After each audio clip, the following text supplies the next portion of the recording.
Medical College. I request both of you to come to occupy the stage and start the proceedings. Thank you. And actually, we want to start it in the correct time at 9 o'clock. The scheduled time is around 30 minutes. I think 5 to 10 minutes probably both of you can speak, because this is a very, very important subject, not only for the students, but every professional, every doctor. And then Dr. Arun B. Nair, you can take around 30 minutes. This will be followed by, as in the program schedule, our beloved Thamburati, Achudi Irunal Thamburati, will be inaugurating our project Thalirugal, and also honoring a few of the eminent, senior most distinguished alumni. Already they are distinguished alumni, but we are giving a lifetime achievement to many of them. So that award ceremony also will be following. After that, we will have the other talks on. So I request the chairperson to take over.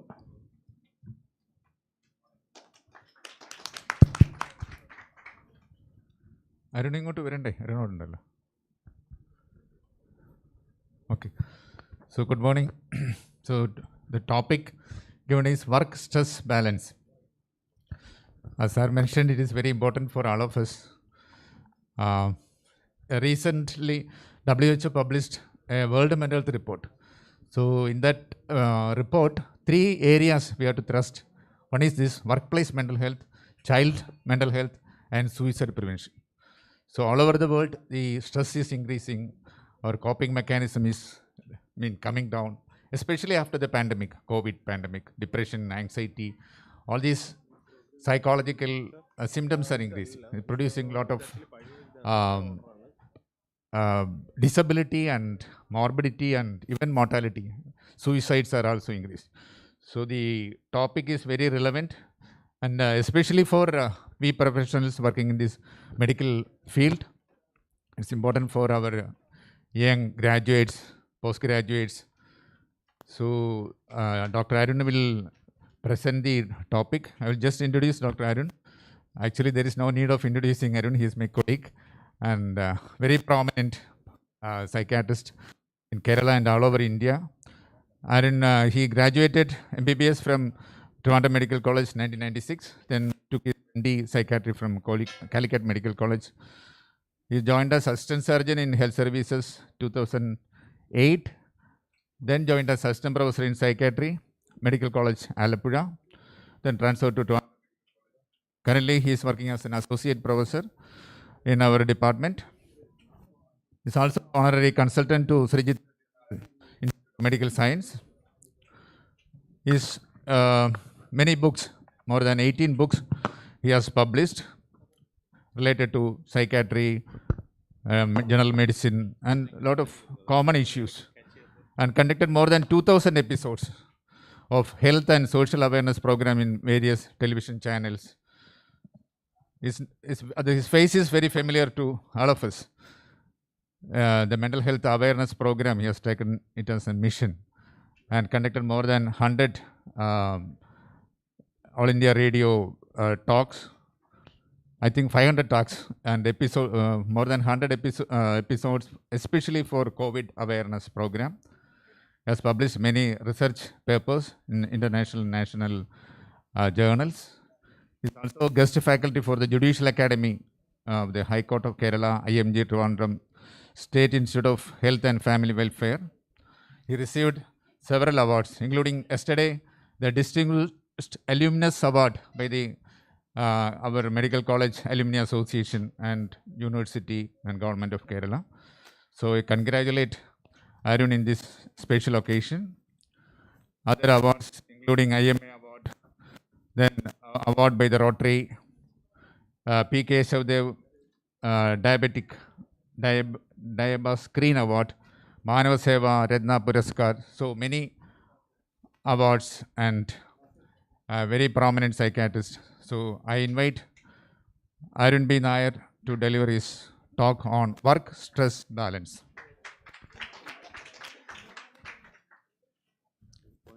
My co-chairperson, sir, will conclude the session and give his views towards the end.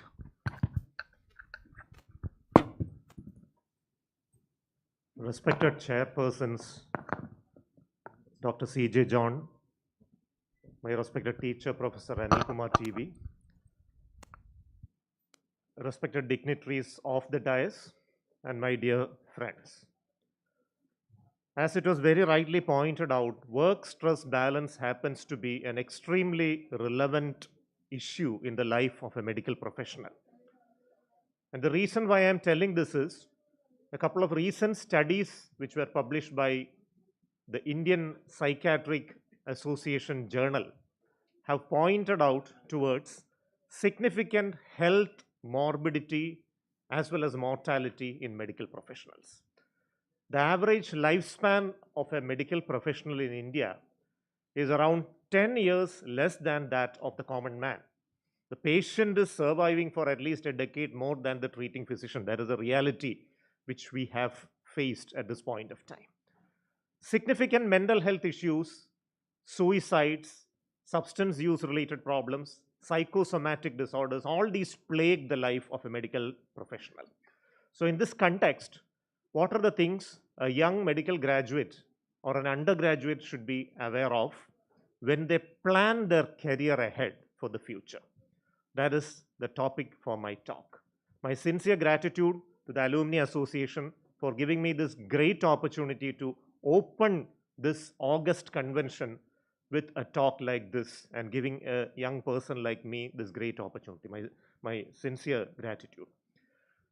So there are 4 important issues which we have to face related to work-life balance. Number 1 is managing something called burnout. What is burnout? What are the characteristics of burnout? How to distinguish burnout from depression or any other psychiatric disorder? We shall discuss subsequently. Second most important thing is time management. Because it is said that an average doctor is absolutely haphazard in time management. He has a lot of things to do. He is always busy within inverted commas. He is not available to his family. He is not available to many of his patients also. He is not available for social functions. And even despite all these, he does not have anybody to take care of him when he becomes disabled. That is the reality. Third is managing marriage, family, and parenting.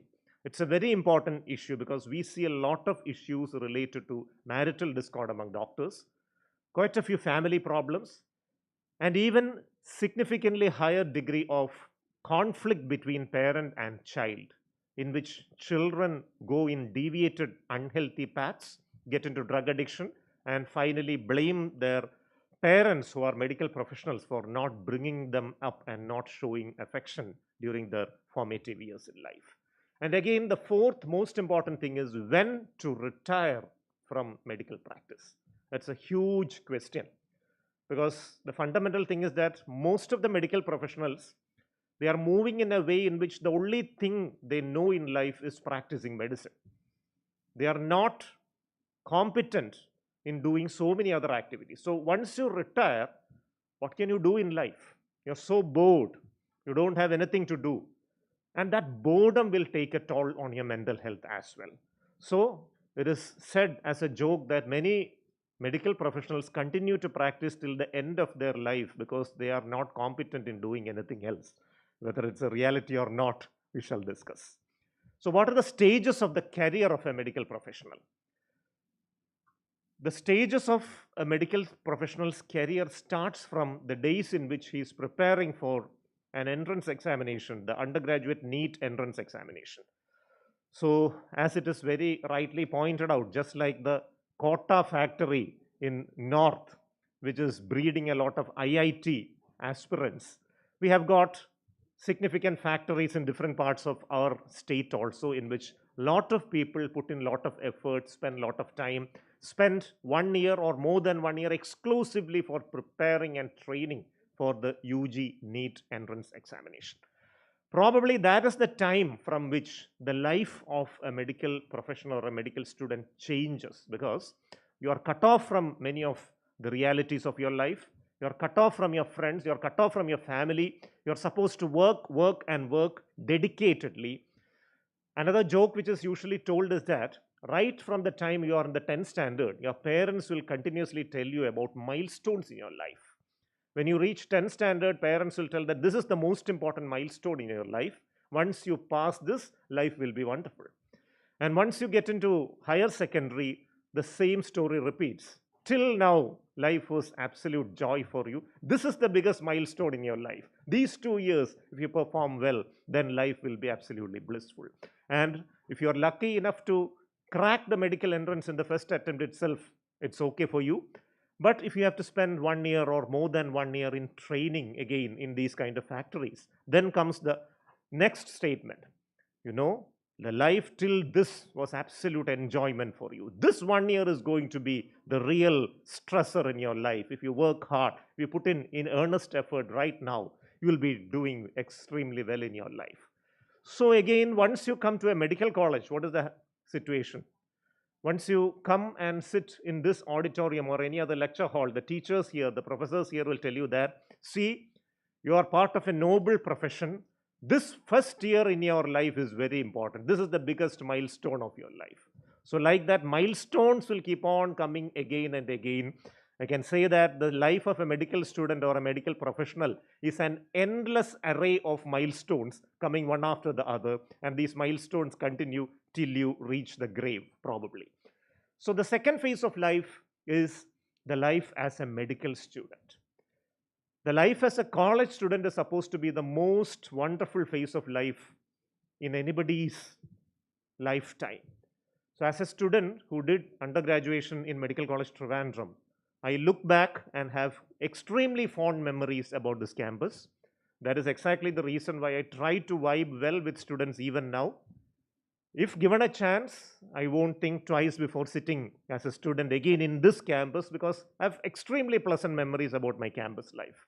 I'm not sure how many of you have the same opinion about your campus life, but it is very important to find out time to enjoy the campus life in a healthy way.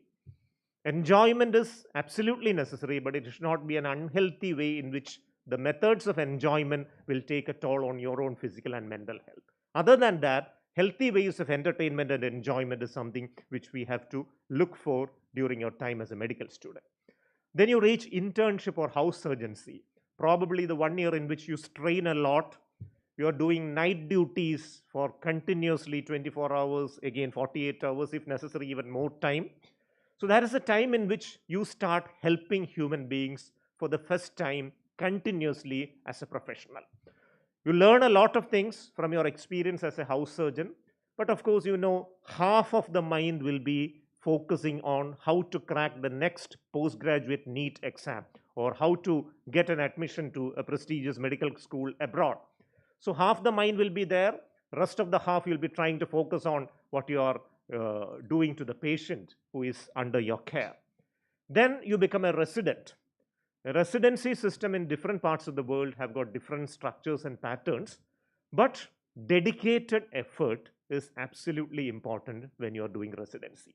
So there is a phenomenon called peaking at the right time in the life of any professional. It is most important in the life of a medical professional. Imagine the situation in which you become a consultant. You have got so many gold medals and ranks in your undergraduate and postgraduate career.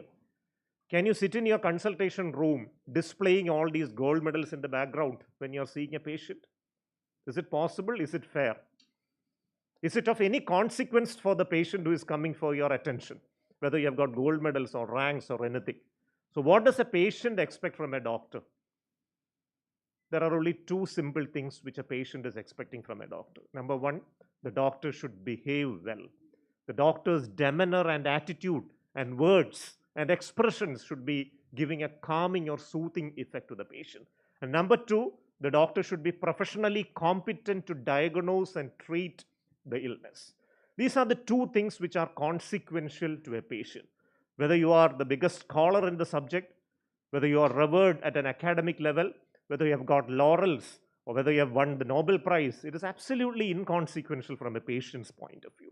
So that is another very important thing we have to internalize. So peaking at the right time means when you select a subject of your preference for post graduation, you will have to put in maximum effort so that you become a real expert or a master in that field. So this phenomenon is called joyful mastery.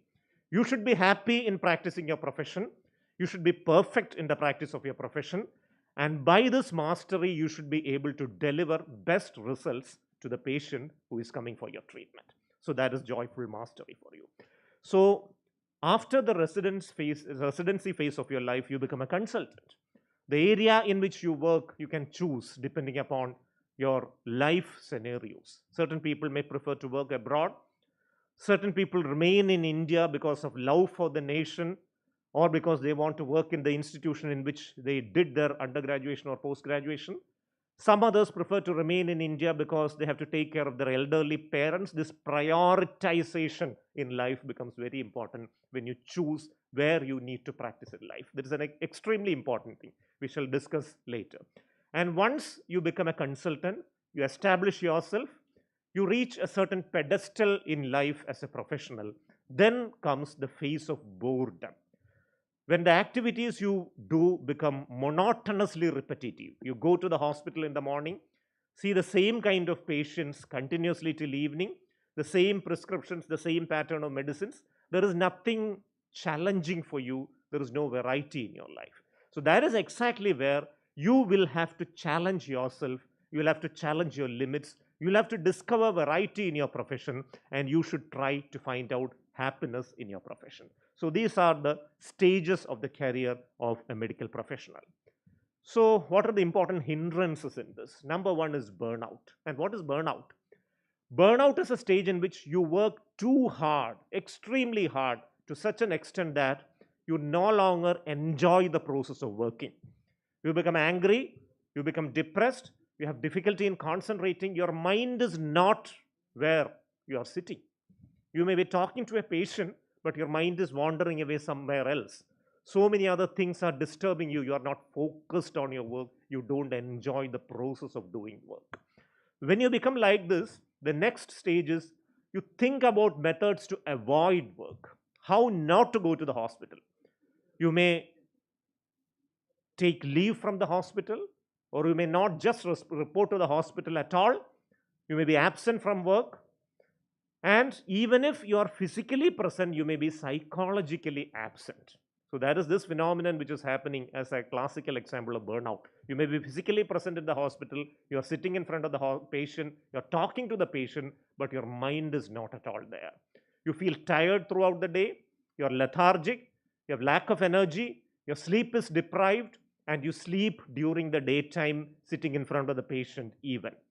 And to overcome this kind of monotonous, depressing situation, you may resort to the use of alcohol, drugs, you may resort to digital addictions and behavioral addictions. And these behavioral addictions can include anything ranging from extramarital relationships to risky, unhealthy financial investments. All these can trouble the life of a medical professional.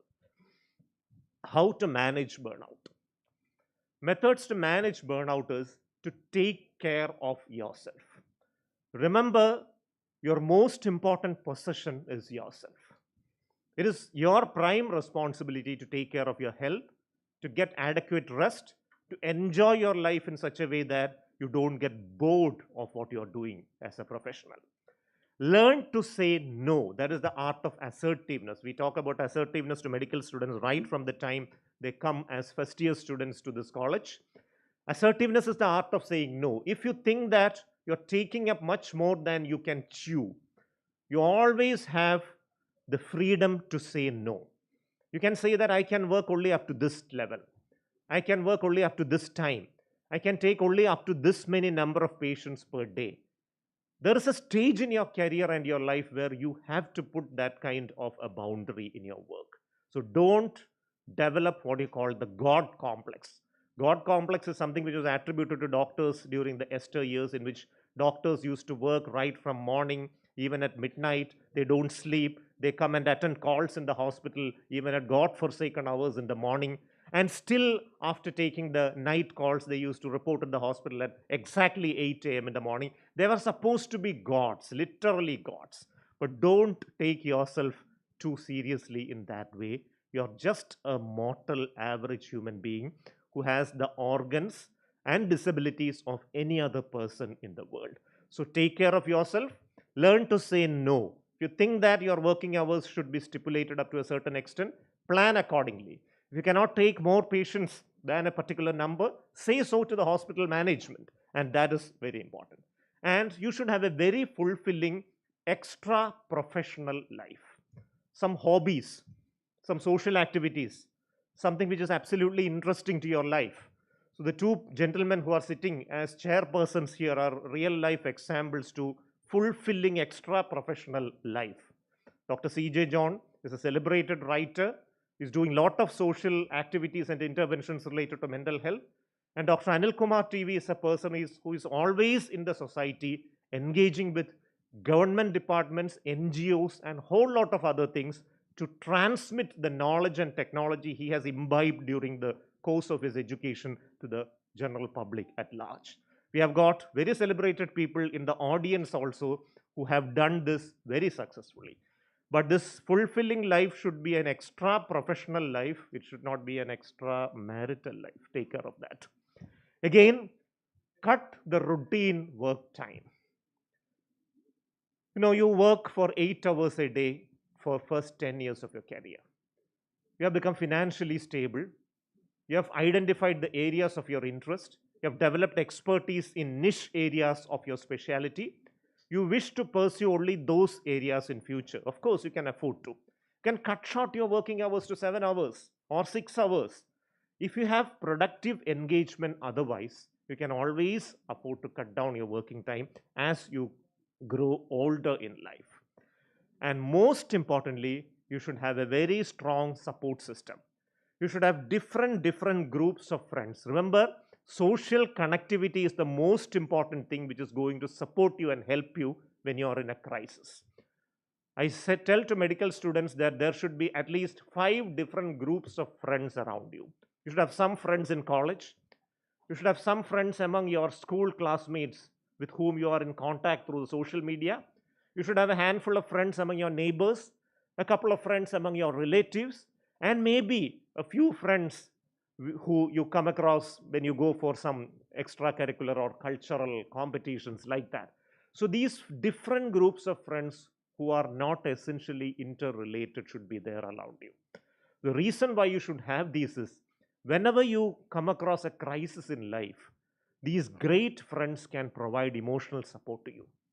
If due to any reason you fight with your classmates allege that you have done something which is unpardonable, but actually you haven't done like that, they refuse to believe you.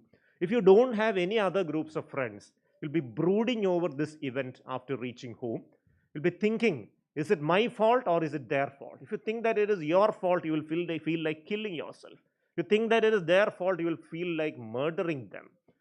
Both are unhealthy traits. But if you have got a good friend in the neighborhood, you can go out and stroll in the evening.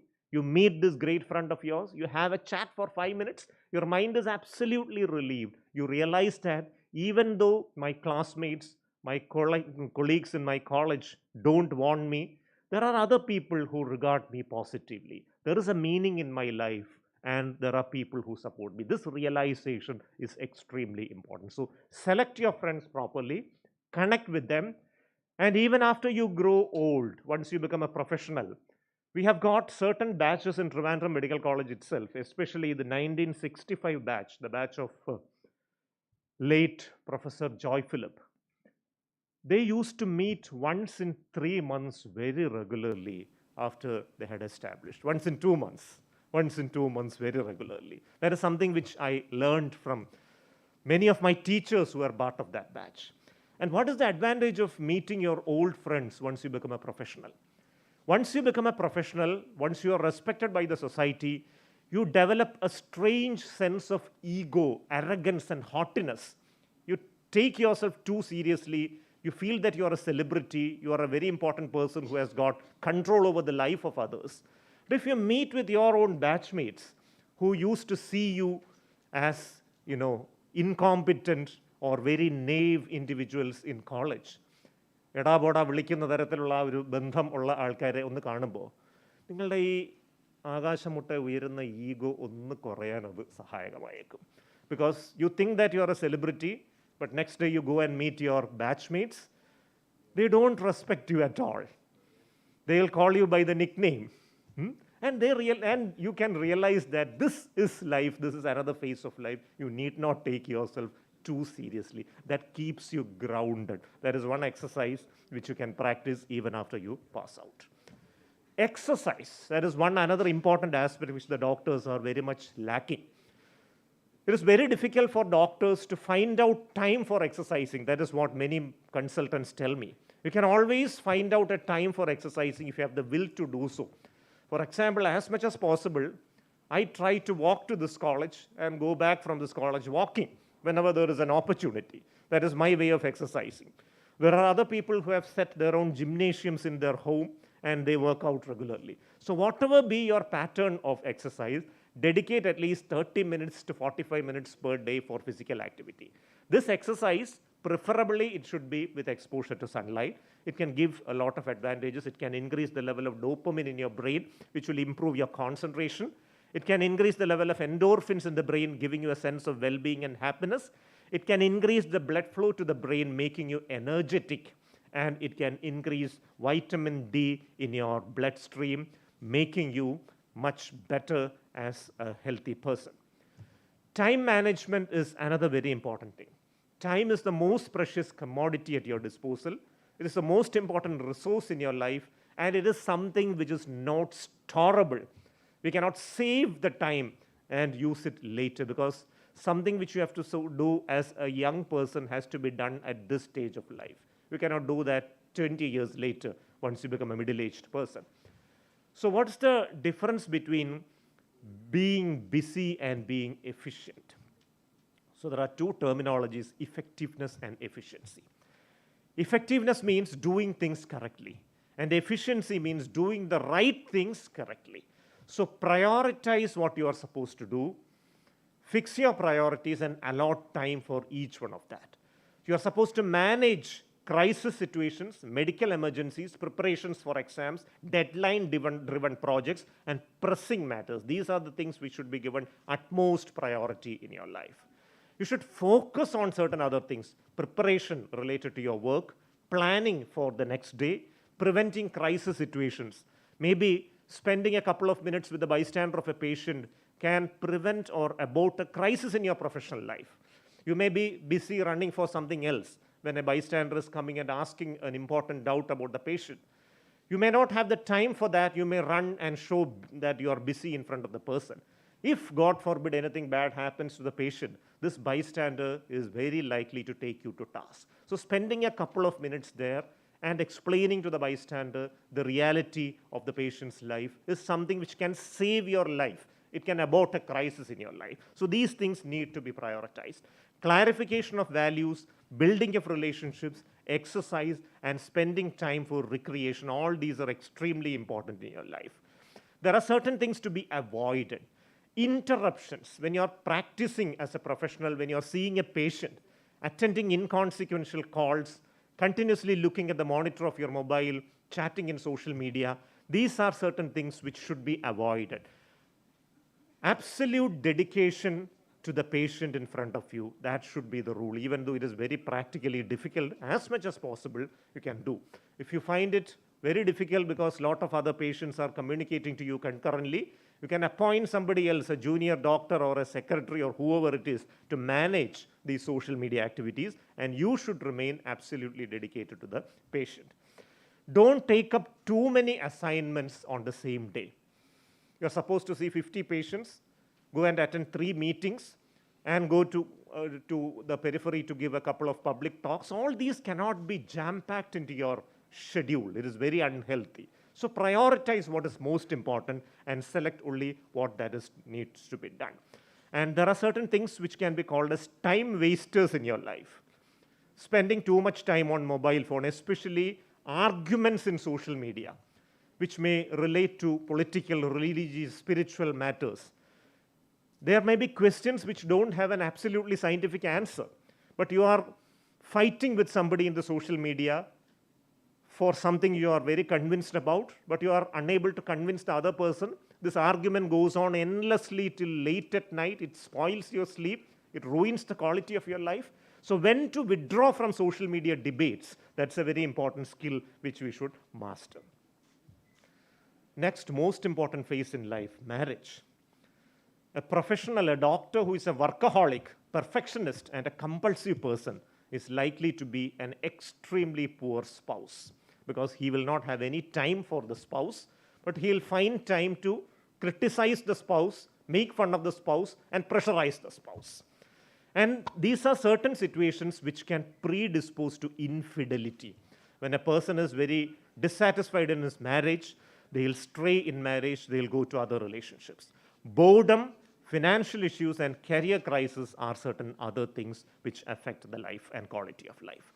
So in marriage, certain important things to be followed is spend time with your spouse, respect your spouse, have fun with your spouse, treat your spouse as the most important person of your life. This is something which I want each and every one of you to take home.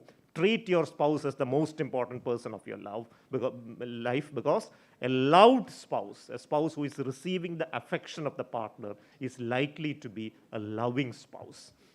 And parenting, when you are taking care of your children, at least spend 1 meal per day with your kids. Spend at least half an hour of quality time with your kids. Go for outing at least once in a week with your kids.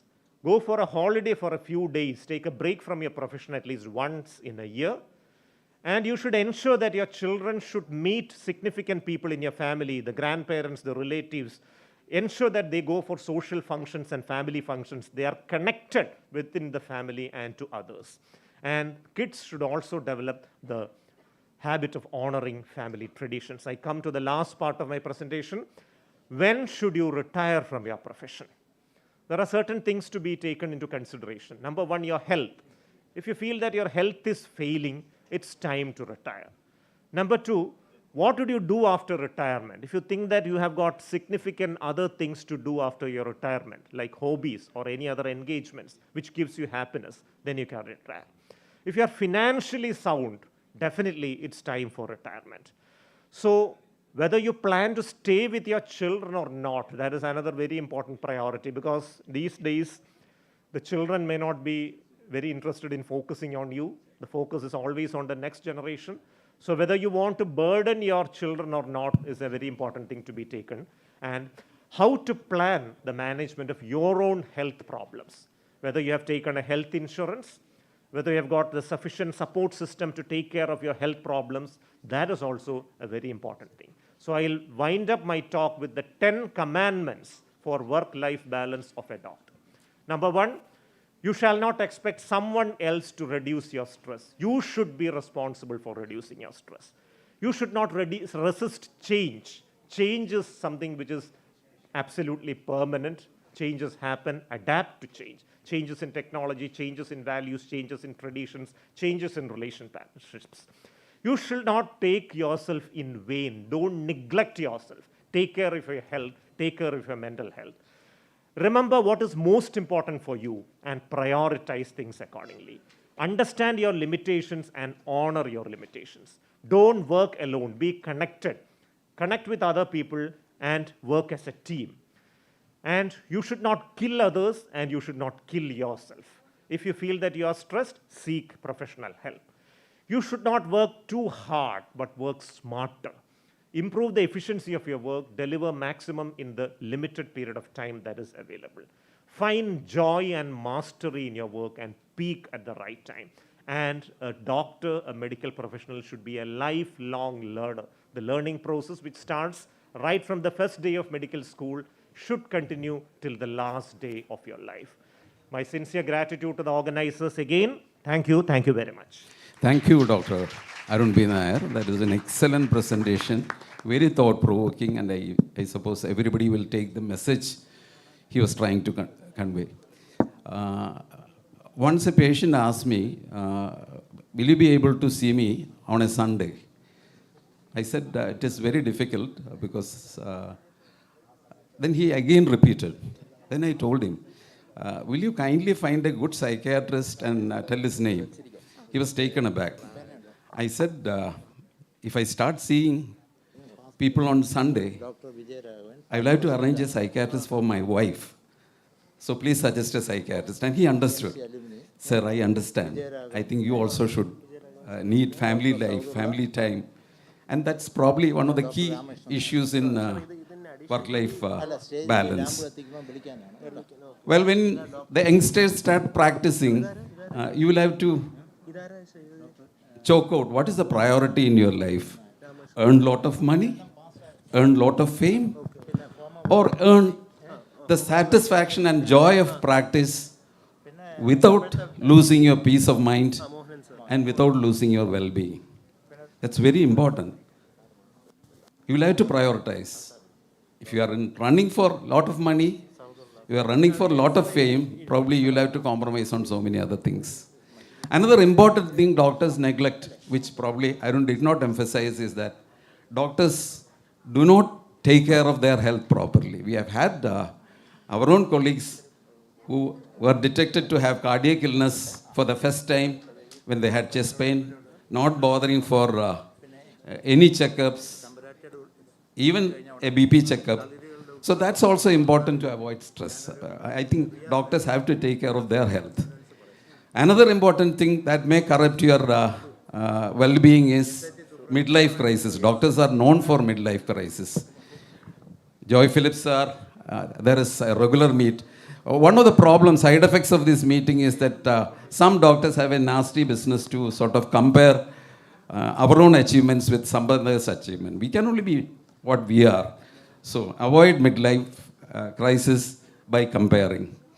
And the last thing I want to emphasize most is that, look, all of you have certain aptitudes. All of you have some skills. I saw the students passionately putting the color. The artistic instincts are there. Never let your medical profession take away those things, because you need these things to be expressed while you are in practice to de-stress, to strike a balance. Arun was saying, I used to write, Sudarshan and Vanikar used to know, I used to write plays, and my play was published in Madhurabhumi Vishwapadi during my student days. I never let that skill die. In fact, I had the good opportunity, even as a professional, to work with Tilagan, NF Verghese in radio play thing, and I have won national awards in radio play making without making my practice suffer. So, everybody who has some sort of a skill, some sort of a talent, do not let it die. Nurture it, express it, so that you will make your profession more enjoyable and happy. So, thank you. Is there time for questions? I think it's just an oration, isn't it? With these words, I thank Trivandrum Alumni Association for bringing this topic to limelight. Thank you, everybody. Thank you, sir. Such an eye-opener session, sir. We now request the chairpersons to felicitate our speaker, Dr. Arun B. Nair, sir.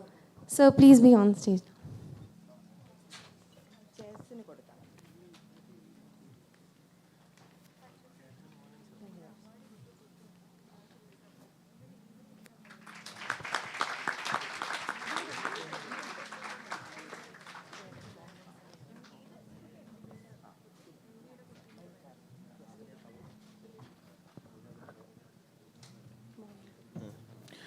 Now we invite Dr. Mohanan Kundumal, our Honorable Vice Chancellor of Kerala University of Health Sciences, to honor the chairpersons.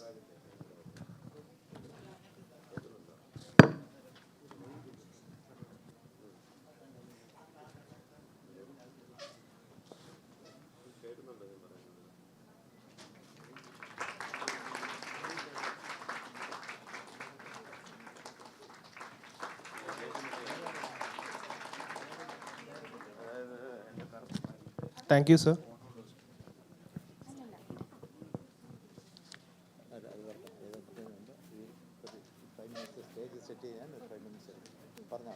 We are starting with the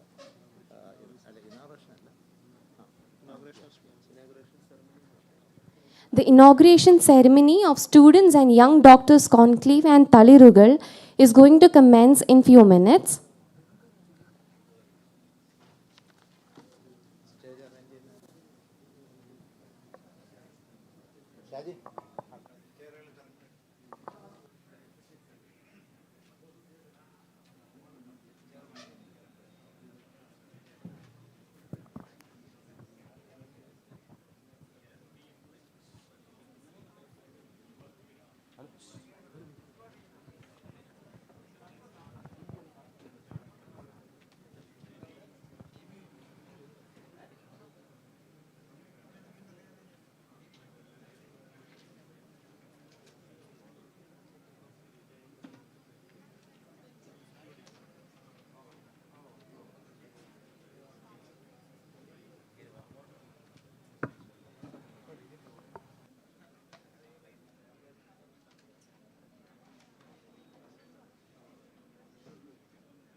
നിങ്ങൾ ആരൊക്കെയാണ് ഇത് lamp ലൈറ്റിങ്ങിന് invite?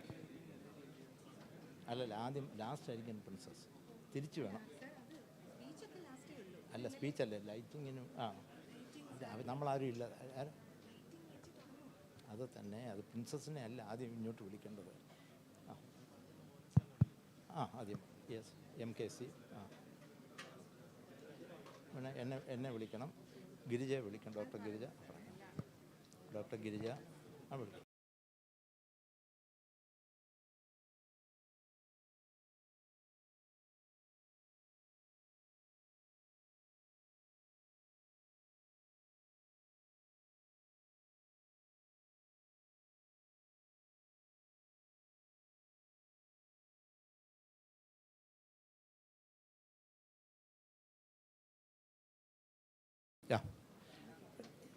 എവിടെ ഇരിക്കുന്നത്?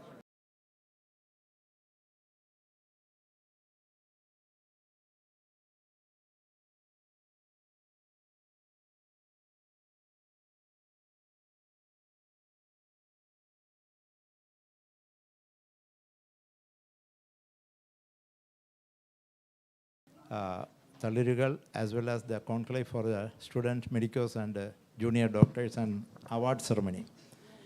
I request our Vice Chancellor of Kerala Health University to join the lighting the lamp by our beloved Thamburati, Ashwati Tirunal Thamburati. Thamburati, please come. I also request our principal, Dr. Kalakavishan to accompany Thamburati. Dr. MKC Nair, the chairman of the scientific committee. Dr. KV Vishadan, organizing secretary. Our past presidents, Dr. Vijayaravan sir. Vijayaravan sir, please come. Dr. Rameshwan Nair sir. Dr. Saudullah sir. Past presidents.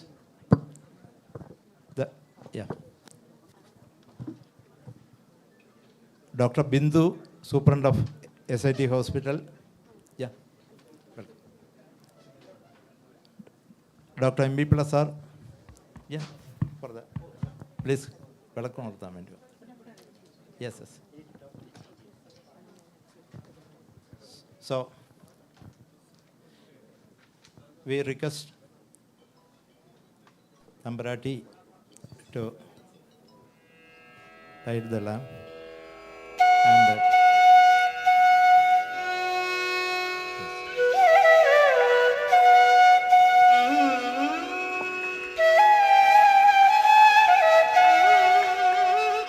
our,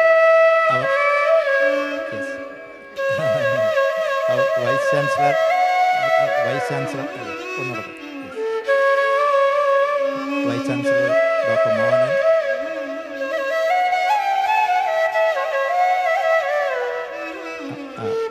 Vijayan sir, please.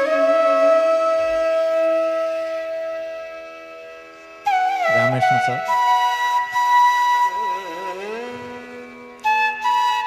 Rameshan sir. Saudullah sir and our principal.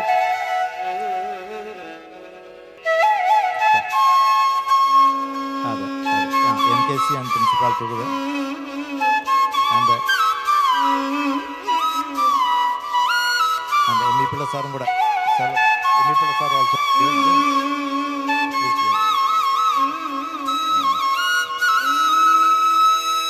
Thank you, sir. And we request the principal to accompany Dr. Kalakarshan to accompany Tambrati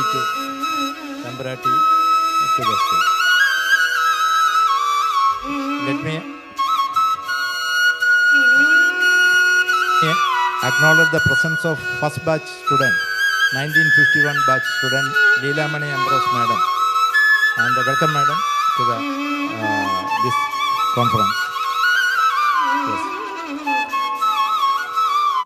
And yes, okay. So I request our Vice Chancellor to start the function. Prayer. First, welcome you have to tell, but prayer they will start the review.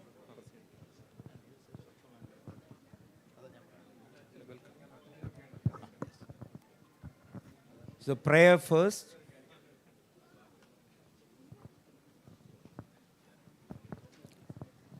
Sadguru Deva Sachidananda Tava Pada Kamalam Sharanam.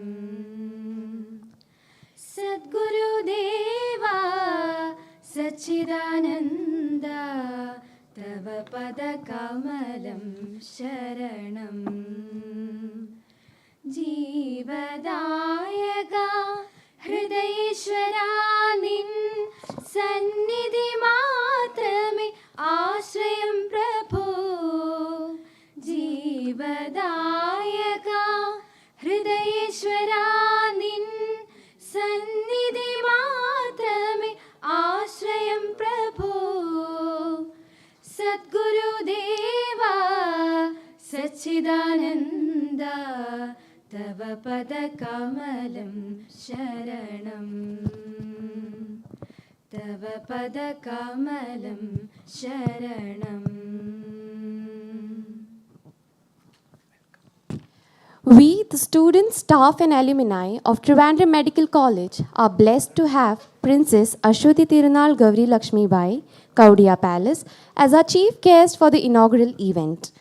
We invite Professor M.K.C. Nair, formerly Vice Chancellor of Kerala University of Health Sciences and former Director of Child Development Center, also Chairman of Scientific Committee of Platinum Jubilee Convention, for the welcome speech and to brief the audience about today's program. Good morning, everybody, the august audience.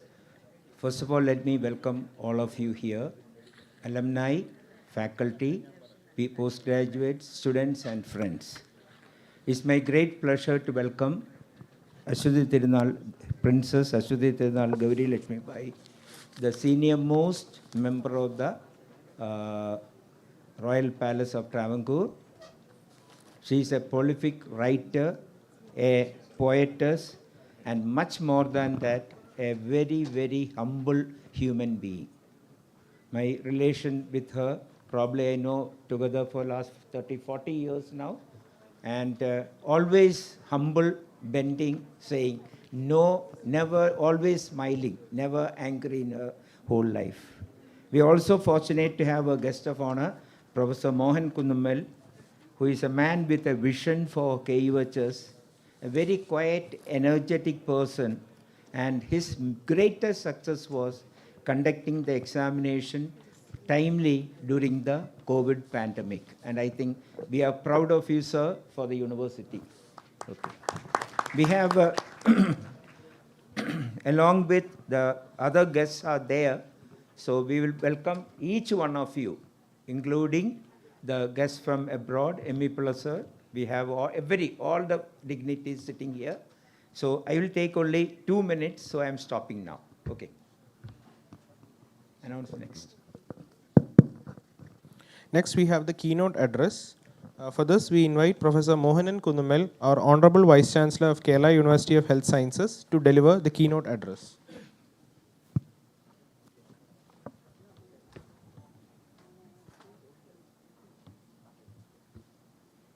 Good morning, എല്ലാവർക്കും നമസ്കാരം.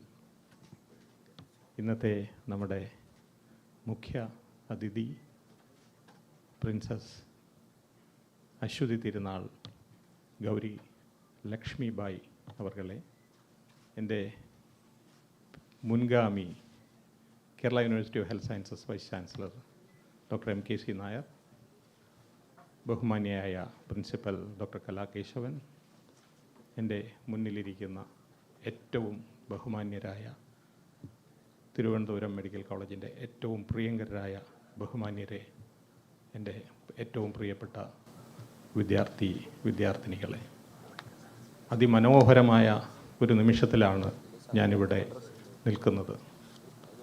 45 വർഷം മുമ്പ് 1977 November 12-ാം തീയതി ഞാനിവിടെ ആദ്യമായി നിന്നതാണ്.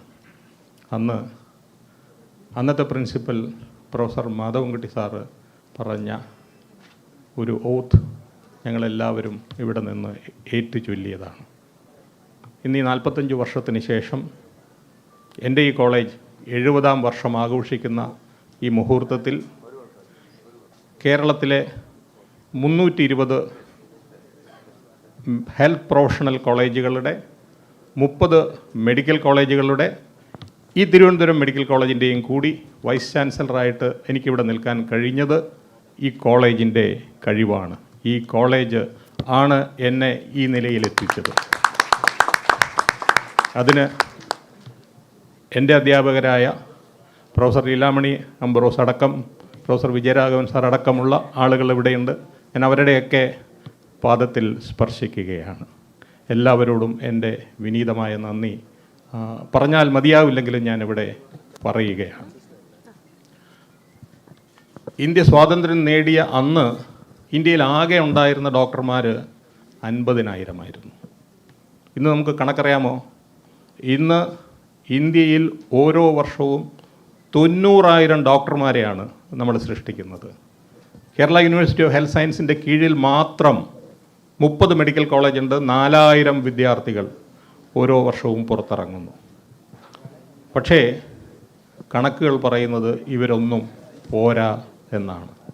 ഇവരൊന്നും കേരളത്തിന് പോരാ എന്നല്ല പറയുന്നത്, ഇവരൊന്നും ലോകത്തിന് പോരാ എന്നാണ് പറയുന്നത്. ഇന്നലെ സംസാരമധ്യേ പ്രൊഫസർ M.V. പിള്ള സാർ പറഞ്ഞു, അമേരിക്കയിൽ മാത്രം കേരളത്തിൽ നിന്ന് പാസ്സായ 4,000 ഡോക്ടർമാർ ജോലി ചെയ്യുന്നുണ്ട്. കേരളത്തിലെ ഡോക്ടർമാരെ ലോകത്തിന് ആവശ്യമുണ്ട്. അതിനുള്ള തയ്യാറെടുപ്പുകളാണ് നമ്മൾ നടത്തിക്കൊണ്ടിരിക്കുന്നത്. കഴിഞ്ഞ ദിവസം നാഷണൽ ബോർഡ് ഓഫ് എക്സാമിനേഷൻ്റെ ചെയർമാനായിരുന്ന ബിപിൻ ബത്ര എന്നോട് പറഞ്ഞു, കഴിഞ്ഞ 10 വർഷമായിട്ട് നീറ്റ് എക്സാമിനേഷൻ, അതായത് MBBS കഴിഞ്ഞ് PGക്ക് പോകുന്ന ആളുകളുടെ നീറ്റ് എക്സാമിനേഷൻ്റെ റിസൾട്ട് അദ്ദേഹം പരിശോധിച്ചപ്പോൾ ആദ്യത്തെ 13,000 റാങ്കുകൾ അദ്ദേഹം അനലൈസ് ചെയ്തപ്പോൾ കഴിഞ്ഞ 10 വർഷമായിട്ട് ഏറ്റവും കൂടുതൽ കുട്ടികൾ വന്നത് കേരളത്തിൽ നിന്നാണ്. തിരുവനന്തപുരം മെഡിക്കൽ കോളേജ് അടക്കമുള്ള കേരളത്തിലെ മെഡിക്കൽ കോളേജിൽ നിന്നാണ് കഴിഞ്ഞ 10 വർഷമായിട്ട് ഏറ്റവും ടോപ്പ് റാങ്കേഴ്സ് വരുന്നത്. നമ്മൾ ചില്ലറക്കാരൊന്നുമല്ല, നമുക്കത് തിരിച്ചറിഞ്ഞേ മതിയാകൂ. പലപ്പോഴും നമ്മൾ വിചാരിക്കുന്നുണ്ട് നമ്മുടെ മെഡിക്കൽ വിദ്യാഭ്യാസം പോരാ എന്ന്. അത് എന്തുകൊണ്ടെന്നാൽ നമ്മൾ ഇതിലും വലുതാകണം എന്ന ആഗ്രഹമുള്ളത് കൊണ്ടാണ്. പക്ഷേ we are doing quite well. ഈ കഴിഞ്ഞ 2 വർഷം നമ്മൾ കോവിഡിൻ്റെ നടുക്കുകൂടെ പോകുന്ന കാലത്ത് നമ്മുടെ പോസ്റ്റ് ഗ്രാജുവേറ്റ് സ്റ്റുഡൻസ്, നമ്മുടെ ഇൻറ്റേൺസ്, ദേ വർ വർക്കിംഗ് ആസ് കോവിഡ് വാറിയേഴ്സ്. അതിൻ്റെ ഇടയിൽ വളരെ ചിന്തിതമായ ചില നിർദ്ദേശങ്ങൾ യൂണിവേഴ്സിറ്റിക്ക് വന്നിരുന്നു. എന്തുകൊണ്ട് നമുക്ക് ഇവരെ പരീക്ഷ കൂടാതെ പാസ്സാക്കിക്കൂടാ എന്ന്. യൂണിവേഴ്സിറ്റി അത് വളരെ വിശദമായി ചർച്ച ചെയ്യുകയും കോവിഡ് സമയത്ത് പാസ്സാകുന്ന കോവിഡ് ഗ്രാജുവേറ്റ്സ് എന്ന ഒരു ബാഡ് നെയിം അവർക്ക് എന്നും ഉണ്ടാകും എന്നുള്ളത് കൊണ്ട് നമ്മളത് വേണ്ടാന്ന് തീരുമാനിച്ചു. വെസ്റ്റേൺ കൺട്രീസ് ചിലതൊക്കെ അങ്ങനെ ചെയ്തിട്ടുണ്ട്. We have records. We decided we will not do that. പക്ഷേ ഈ എക്സാമിനേഷൻസ് കഴിഞ്ഞപ്പോൾ our results were as better as previous examinations. മാത്രവുമല്ല, still I had a doubt ഈ എല്ലാവരെയും പാസ്സാക്കിയതാണോ എന്ന്. സോ വി അനലൈസ്ഡ്, അവർ യൂണിവേഴ്സിറ്റി കണ്ടക്റ്റഡ് ഡിഫറെൻറ്റ് സ്റ്റഡീസ്. അതിൽ നിന്ന് നമുക്ക് മനസ്സിലാക്കിയത് നമ്മുടെ വിദ്യാർത്ഥികളുടെ കോമ്പീറ്റൻസിന് ഒരു കുറവും വന്നിട്ടില്ല. And I can proudly say that the medical graduates coming from Kerala University of Health Sciences were good, are good and will be good എന്ന കാര്യത്തിൽ യാതൊരു സംശയവുമില്ല. Now we are going through a very exciting times of our time. അതായത് demographic ഡിവിഡൻഡിനെ കുറിച്ച് നമ്മൾ പറയാറുണ്ട്. 15 വയസ്സ് മുതൽ 60 വയസ്സ് വരെയുള്ള ആളുകൾ ഏറ്റവും അധികമുള്ള ഒരു നാടാണ് ഇന്ന് India. The working force, we have the maximum in the world. പക്ഷേ ഈ വർക്കിംഗ് ഫോഴ്സ് വർക്കബിൾ ആകണം. If they are not capable of working, this demographic dividend can become demographic disaster. അപ്പോൾ ഇവിടെയാണ് Kerala university of health sciences പോലെയുള്ള സ്ഥാപനങ്ങൾക്ക്, Thiruvananthapuram medical കോളേജുകൾ പോലെയുള്ള സ്ഥാപനങ്ങൾക്ക് പ്രസക്തി. If we can create world class professionals, which we are doing, we should much better. If we are creating world class professionals, India has got a very huge bright opportunity. ഒരു കാര്യം കൂടി ഞാൻ പറഞ്ഞുകൊണ്ട് അവസാനിപ്പിക്കാം. As we are going through the 4th industrial revolution, India missed the first and second industrial revolution because we were under British.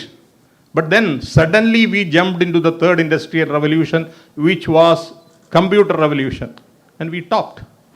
All over the world, the computer professionals are from India. And some time back, when I went to Japan, they asked, why you are so good in computers? I said, who discovered zero? We discovered zero. And without zero, where is mathematics? Where is computer? So that is the innate strength of this country, and we have to continue that strength. And when artificial intelligence comes, when telemedicine comes, we will be on the top, and our students will be on the top. And this institution will be the top institution which is producing world-class 4th industrial revolution winners. And let us hope that we will continue that. And I wish my alma mater the every best. Thank you very much. Thank you, Mohanan sir, for those kind words. Now we request the princess to launch the noble project Thalirugal and to deliver the inaugural address. Good morning, everybody. It's a proud privilege for me to stand in front of you at this auspicious August function. And we all recollect that this institution could happen because of the vision of a great Raja Pramukh, His Highness Chitra Tirunal Balarama Varma. And we are greatly indebted to the royal family for this. And since inception, it has grown manifold. And now we are doubly honored by the presence of the direct descendant of the Highness. And I invite the Tambirati to deliver the inaugural address and then give away the awards.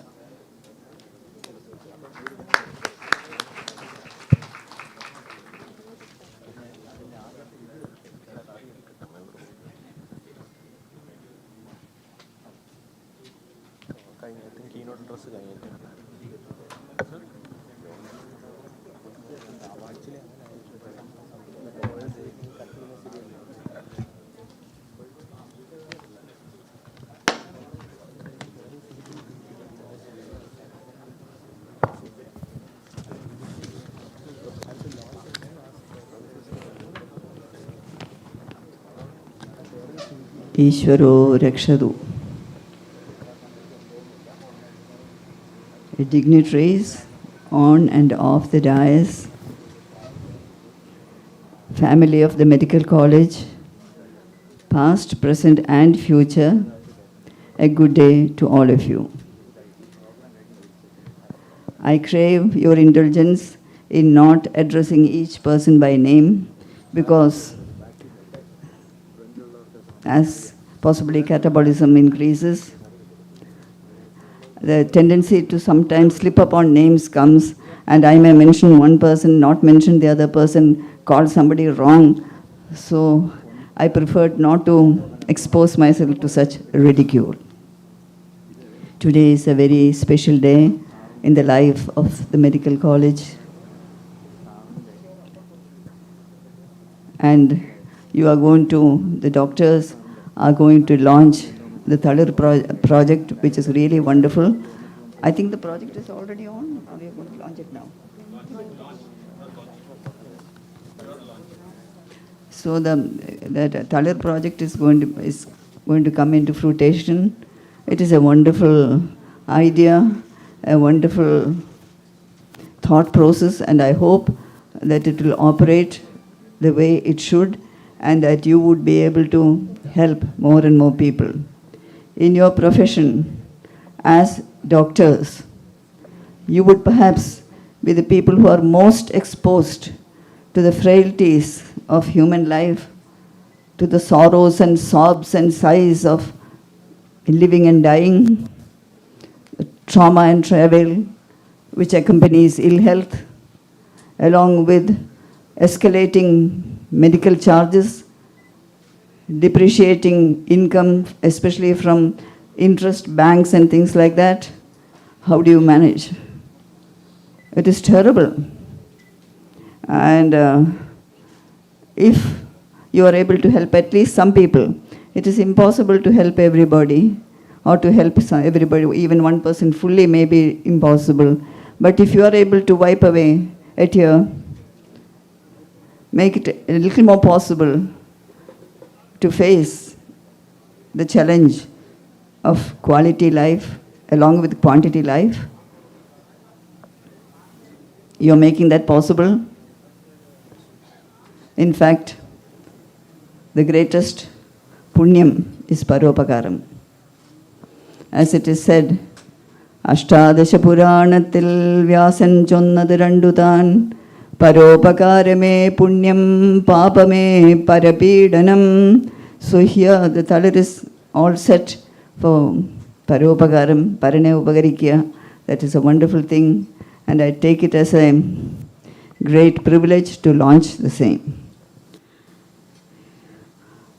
With regard to a few random thoughts which went through my mind during this function of the Platinum Jubilee of the Trivandrum Medical College and alumni. At first I was just glancing through pages of history, and I found how much medical advancement has been made, even in comparative terms, with the rest of India in Little Travancore. But subsequently, after coming here, I have decided not to talk on that, because it would seem something like blowing the trumpet of my own family, especially when I say it.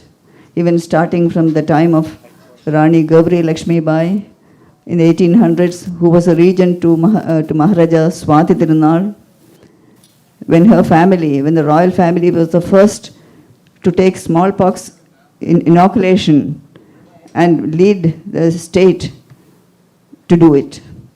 The family was the first to do it. From her time up to now, there have been so much of success stories almost all the earlier hospitals that you see have been by royal connections. But that is nothing unusual because it was monarchy which was at that time. So it was obvious that it would come like that way. We have had wonderful success stories, but I will not talk on any of those things now, except to mention that the Nayatinkara health unit was the first of its kind in India, and it led the way to many other states in India following its footsteps in excellence. Like that, I mean, there are so many, I don't know where to start and where to end, so I'm not going to say anything more.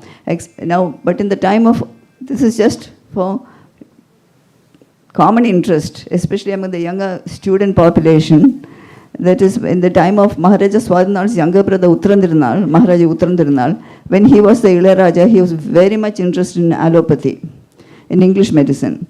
Ayurvedam always was one of the most focal treatment systems. Allopathy came as an alternate system. And it was not exactly very popular also. People had not much faith also.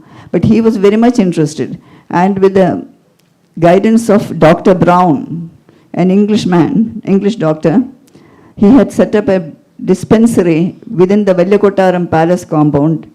All those crucibles and all those things are still with us, which he had used for the laboratory purposes.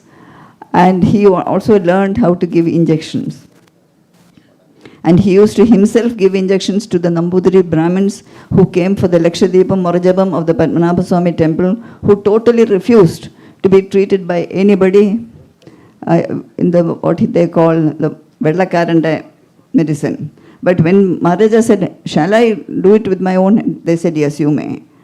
And he was very particular in learning the anatomy. He wanted to learn about the skeletal system. How was it possible?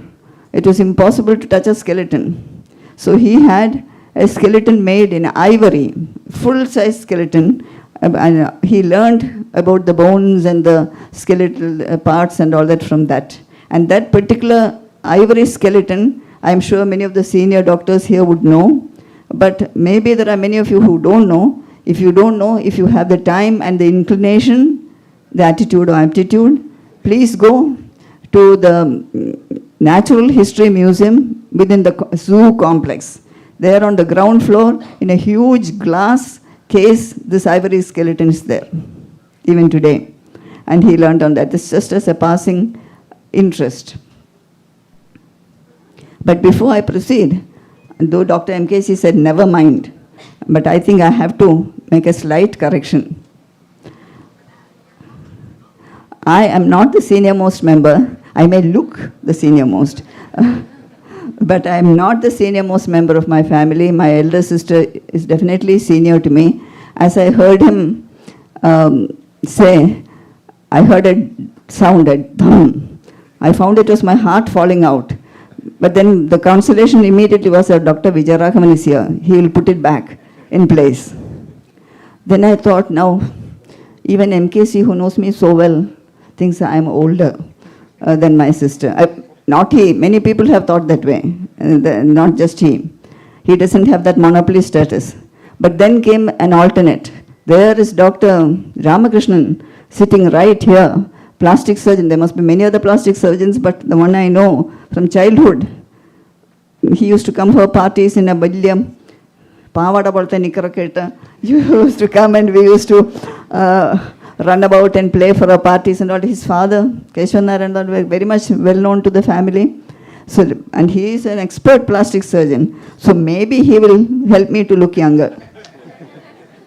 By the time the medical college reaches 100 years and we all gather here together, at that time, I will look younger.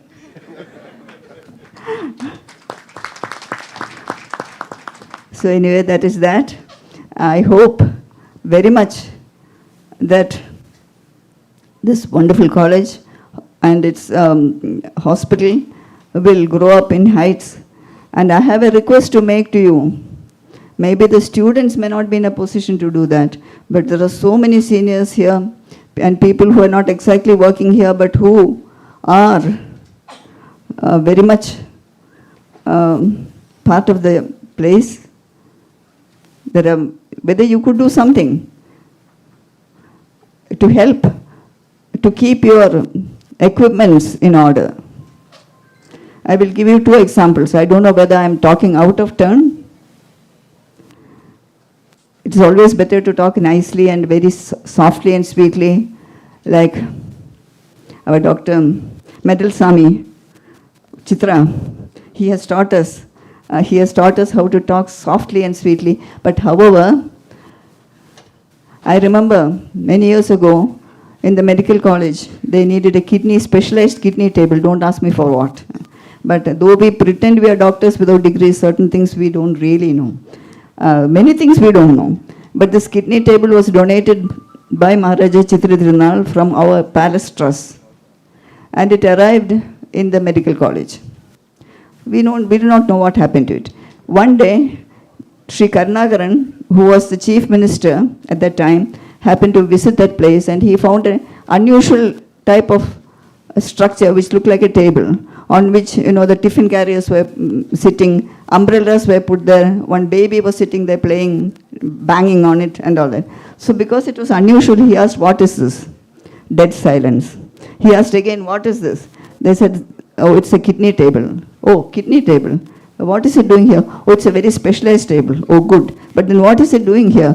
"No, the kidney table has come, but we don't have a place to accommodate it. So we are finding out." So many years have gone. They are still finding. Now and by the time they found out, God knows what had happened to the kidney table. Whether it went into eternal rest or eternal oblivion, we do not know. Then recently, in the medical college, if I'm wrong, please forgive me, there is a equipment in the cancer area of the medical college, about 16 crores of rupees for that equipment. It needs a subsidiary supplementary equipment to make it functional. That has not come, and this is sitting there. This sort of thing is very sad. It's not only sad, it is shocking. So if I am wrong and if there is no such 16 crore of equipment, please forgive me. But to the best of my knowledge, it is there. They have made very specialized thick walls, they have made a room or something for it, but it is non-operable. There's no doubt about it. Please check. Again, I take a munkur jamim anticipatory bail. If I am wrong, please forgive me. So these sort of things, whether the authorities concerned could take a little more caution about such things, that they do not go. As you know, every year, new equipments are coming. Medical profession is facing a huge challenge because new equipments, new instruments keep on coming at escalating costs. And it is not possible to, maybe from America or wherever it is, that it is coming. For them it is good, but for us to keep on buying them is impossible. So what we have and what we have bought, we should keep safe. I was very happy to hear that there are in multiples doctors who have passed out of this great institution and who have gone abroad and are working. You said 4,000 doctors in America? Yeah. In America. But that is a comparatively small figure, because every other doctor you would like to go. There are very few who are really staying back. Canada is now the latest paradise, and not only for doctors, for almost everybody. Australia, Canada, things like that. And you have given the number of hospitals that are here, and the private hospitals. Trivandrum has become a hospital city. At every turn, at every corner, you find either a hospital or a scan center or something. And along with that, innumerable medical shops. Innumerable. I don't know whether to feel happy or alarmed. When you, somebody was saying, when you go to inaugurate a hospital, what do you say? It's the same with the police station. If you say, let it prosper, let more and more people come. You know what that means. That more and more people have to be sick, or in the case of the police station, more and more criminals. So it's very difficult. So instead of that, of course, as long as there is a human being, I mean, health problems can always come. So there has to be an answer to that. And whether it's Ayurveda or Unani or tribal medicine or Marma Chikitsa or allopathy or homeopathy, whatever it may be, you do need. There's no doubt about it. But so many hospitals. And if all the hospitals are full, then it is definitely very alarming. Very alarming. But anyway, in fact, I would just tell you that the General Hospital, which was started in 1865 under Ailin Tirunal, started surgery only in 1934, because I guess surgery came that way only. And our public health laboratory in 1937 was one of the highest rated laboratories in India. And also in 1939, radium therapy was introduced. By then, we had 32 government hospitals, 55 dispensaries, and 31 private hospitals in Travancore. It's a fairly big amount. And you may know, you may not know, that the administration invited Dr. Alexander Fleming, penicillin. He came, he was invited and to Travancore. He came to the medical college as a very honored guest. Maybe there is a photograph of him somewhere here, I don't know. Is there, Doctor? Dr. Alexander Fleming's visit? You could not trace it because it was there. He definitely came. And when Panditji came for the first time, I think in 1951, to lay the foundation stone, Srimati Indira Gandhi came with him, and also Rajiv Gandhi and Sanjay Gandhi. They came to the Kaudiyar Palace also, and we have a group photograph. Akka and I, we are also there. And it is a very interesting photograph because it has 3 Prime Ministers of India. Pandit Nehru himself, who was the Prime Minister, Indira Gandhi of the future, Rajiv Gandhi of the future. Anyway, those are, I will remember that occasion so well. And it was in 1954, if I remember right, when again, medical college inauguration. That is again hospital, Pandit only. That is it, 1951, when Pandit Nehru came for the inauguration and he came home again. It was there, if I remember right, that the information came about Poti Ramalu passing away, Andhra, and there Pandit Nehru told my uncle, Maharaja, who was the Raj Pramukh at that time, we have to give the linguistic states. First linguistic state, the decision was taken by him, but then he said, I go back to Delhi and in the parliament we will pass it. And I remember my uncle saying, one more weapon for disharmony. We have so many weapons for disharmony. Language is going to be one more weapon for disharmony.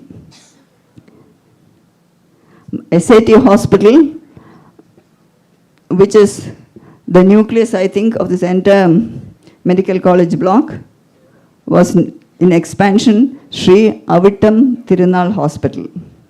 Avittam Tirunal was the Maharaja's only sister's eldest child and son, and my elder brother.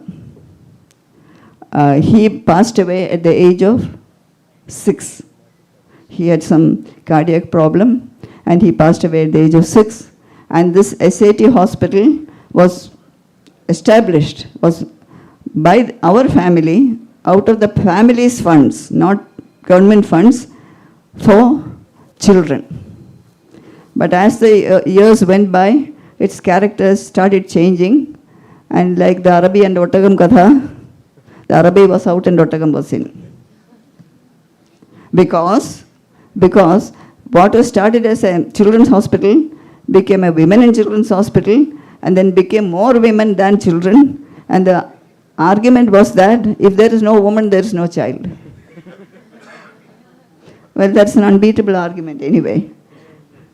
So that is how, and then we had to fight with them, and now I think it's made half and half or something like that now. half that and half this. And that was the nucleus, and then all the other hospitals have come subsequently, and the two big major central government, Sri Chitra and the cancer hospital, they are all subsequent additions. I have only one thing to say. Unfortunately, I did not look at the time when I started, but I'm almost sure that 15 minutes would have gone. Isn't it? You didn't check. I hope the people at the back have not checked.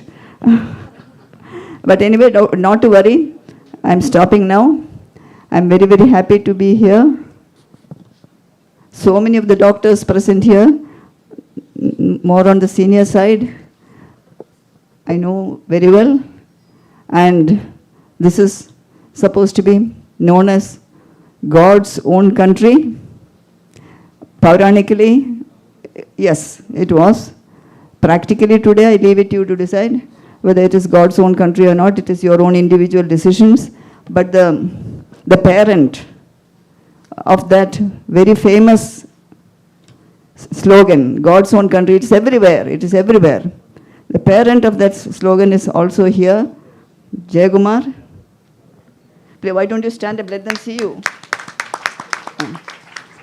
Chief Secretary, retired Chief Secretary of Kerala, it is he who brought out this slogan, God's own country. I hope you won't amend it. I hope you won't amend it anyway. So anyway, all the best to all of you, to the entire medical fraternity, whether you are past or present or future. The doctors can never really be past. They can never be, it is their wealth. As long as they are able to work, I mean, the value of the past doctors is something which cannot be evaluated. It is something so great. And we really have, apart from just being past, we really have such a wonderful collection of brilliance, medical brilliance sitting here. And I am very happy to be with you for a little time. You have two options, either to be positive or negative. So as I came in and saw all these doctors, I had a thing. Now supposing I fall ill, every profession is represented here. Many of the big hospitals like KIMS represented here. So no problem. But then why do you think in negative terms? By seeing them all, I feel better. I feel more well. So that's the positive aspect. Positive aspect. So to all of you, all the very best. May God take you all the right path. May service to humanity, which is your chosen lot, it is a great challenge, no doubt. Be always there. Keep up your reputation that the Indian doctors always, their expertise does not rest with the head. It has a heart also. The Indian doctors have a heart. The way they behave in the foreign countries, the Indian doctors are very much in demand because they treat not just with the head, but with the heart also. And that is a big qualification the Indian doctors have. And many of you may remember Dr. Pai. The moment he comes in, he touches you, you feel better. There are other doctors here also like that, but then I don't want to mention by name that way. But that is there. So please treat not just with your head and hand, but with your heart also, which is what you are doing. God bless and all the very best. Thank you, Princess. We request the Princess to launch the noble project Talirugal. I've done it already, haven't I?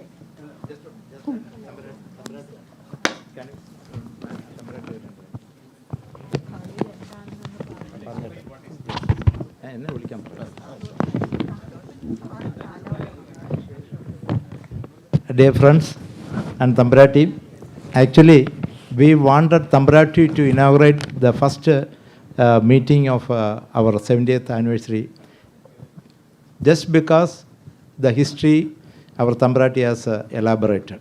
Actually, this medical college is the brainchild of our royal family. Then only, you know, in 1942, the Boer committee came out with the thing that MBBS will be the minimum standard of modern medicine, and then onwards, the royal family, our Maharaja, Chitradhanana Maharaja was behind starting this medical college. So Thamburati, actually we wanted, intentionally only we invited Thamburati here. Just. Now, let me just give a few words about the Thalirigal. You all know that a lot of children are coming in our campus. SIT Hospital, CDC, Child Development Center, RCC, Shri Chitra. So a lot of, even starting from the northeast, even from the north and Tamil Nadu, everywhere. And from the Kasaragod to Parashali of Kerala state. Actually, many of them, after they get probably a best treatment here, and even they need not give any money for the treatment. Most of them, it is free also. But the thing is, in follow-up, they are all lost.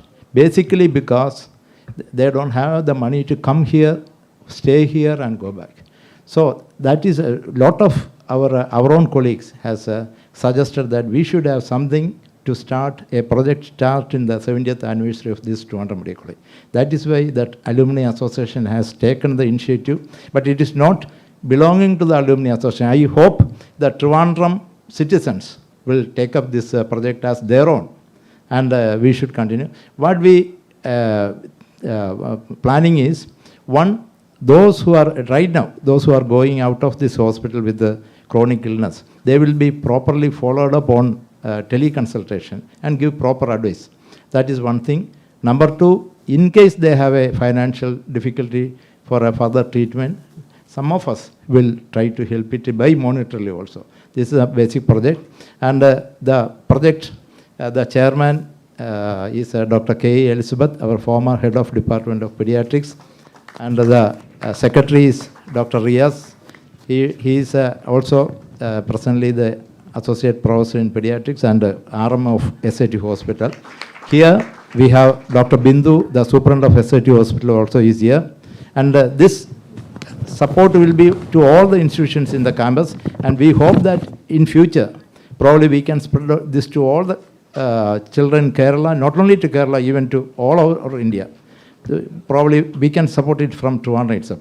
So actually, this is the Trivandrum citizen support for kids. It is not alumni or Trivandrum Medical. It is the support for the whole Trivandrum citizen has to join this. So with this, because I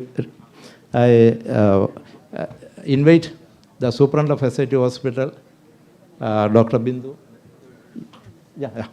and Dr. K. Elizabeth, and Dr. Riaz, with the Thamburati will with the ഈ ഫലകം ഇത് ചെയ്യും. അതിനുശേഷം as a symbol of right now, we will be providing a cash amount to the Superintendent of SIT Hospital for some children which she can devastate. And there will be actually, but that I don't go to the details.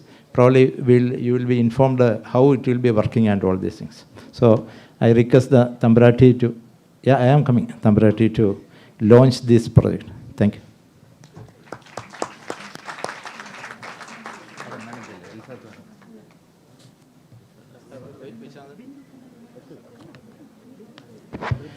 Myself, on behalf of Alumni Association, myself, Dr. Vichasan, Secretary, and Dr. Lakshmi will present to the Thamburati. Thamburati will hand over to Dr. Elizabeth, Dr. Bindu, and Dr.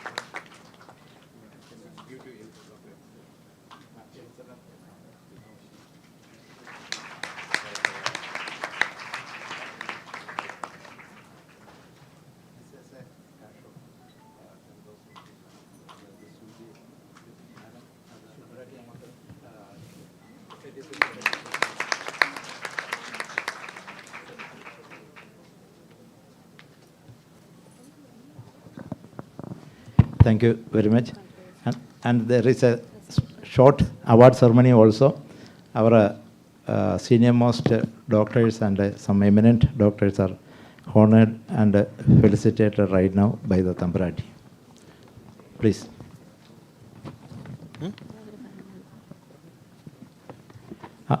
Honor in the Samayatham, Dr. Vishanam, could I please come to the stage? I requested Dr. A, when the doctors are being honored, I request our former Chief Secretary K. Jayumar sir also, please come to the stage and be with us. And Emil Pilla sir because, yeah, sir on the stage in Ninamadi.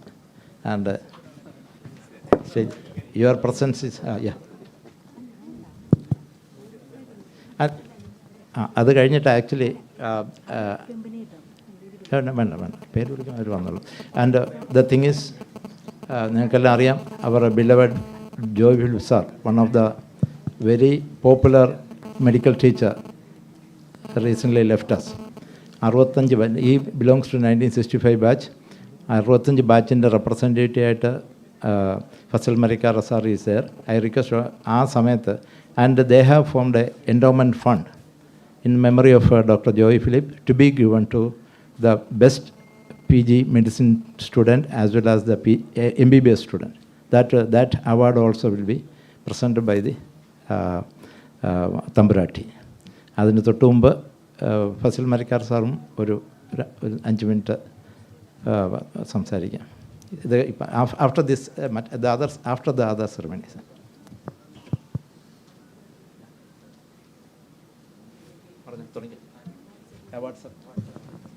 We are moving on to the award ceremony. Dr. Leelamani D. Ambrose, we are proud to give you Lifetime Achievement Award, ma'am. 1951 MBBS batch from GMC Trivandrum. ആദ്യ ബാച്ചിലെ സ്റ്റുഡൻ്റാണ്. Valiyathan sir, Krishnanath sir ഇവരൊക്കെ ഉണ്ട്. we are respecting them tomorrow evening, but we want വളരെ active. The nice thing is, Madam is still practicing. I don't think anybody in the Kerala, she must be around 90, coming to 90, but still practicing.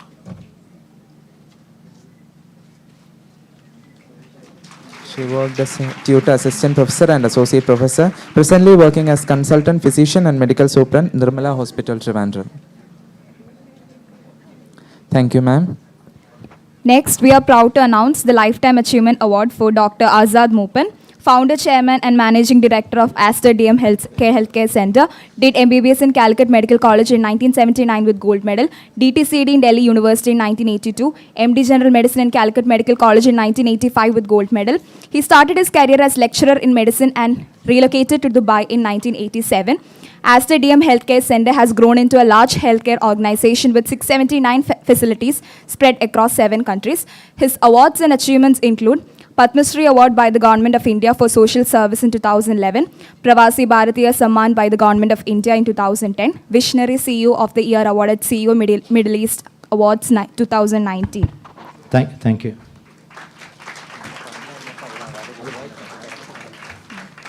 It is there.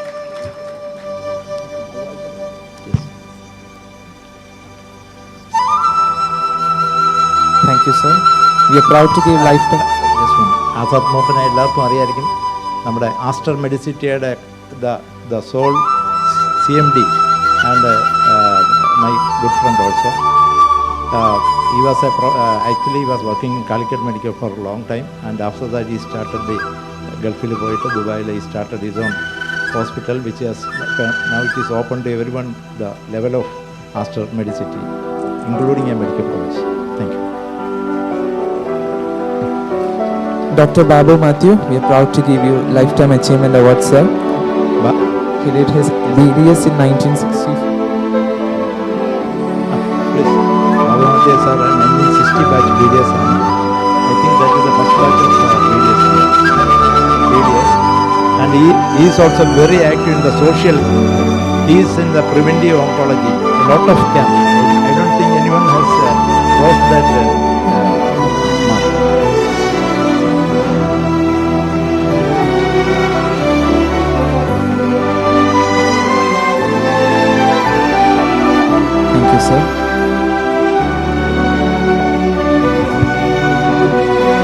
we are proud to announce the Lifetime Achievement Award for Dr. Vijay Raghavan.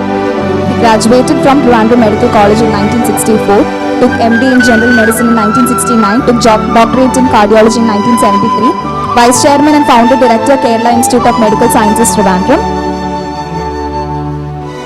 Doctor Vijayarajan sir നമ്മുടെ Trivandrum medical കോളേജിൻ്റെ Krishnanath sir കഴിഞ്ഞിട്ട് just president of Trivandrum medical college alumni association and my teacher also and one of the ഏറ്റവും renowned cardiologist in Kerala.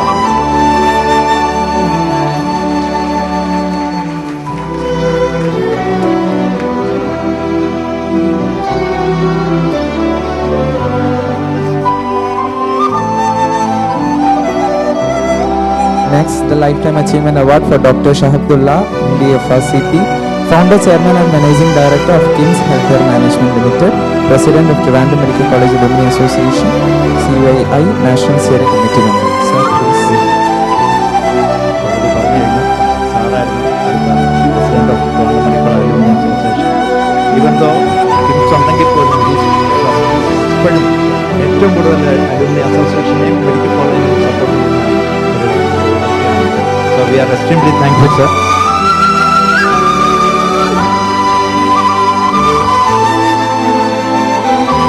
Thank you, sir. Next, we are proud to announce the Lifetime Achievement Award for Dr. Markanda Pillai, who has completed his MBBS from 1969 batch and MS Neuro in 1978. Sir വന്നിട്ടില്ല. He belongs to 64 batch. So he will be on in the evening or tomorrow session. We'd like to invite Dr. Y.M. Fasil Marika sir for the Lifetime Achievement Award. He was the alumnus of Trivandrum Medical College from 1965 to 2003. First PhD from the medical faculty in Kerala and has guided 24 PhD so far. Sir, please.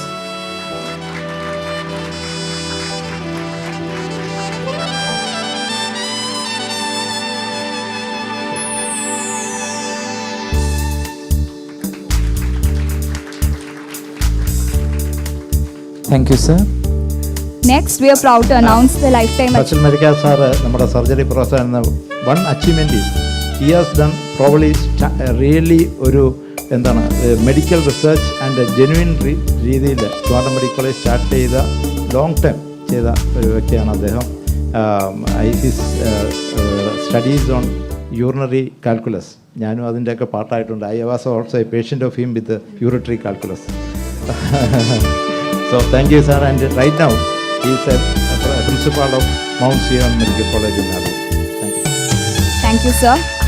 Next, we are proud to announce the Lifetime Achievement Award for Dr. P.A. Thomas, who has completed his MBBS from 1960 batch, Government Medical College, Trivandrum. He has served as the head of the Department of General Surgery in Government Medical College, Trivandrum. Sir, please.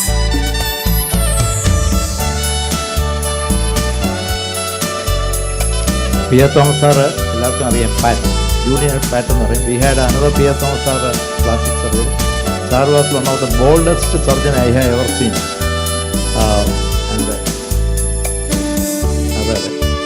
And actually, yes, I learned thyroid surgery partly from him also and partly from Krishnamurthy sir.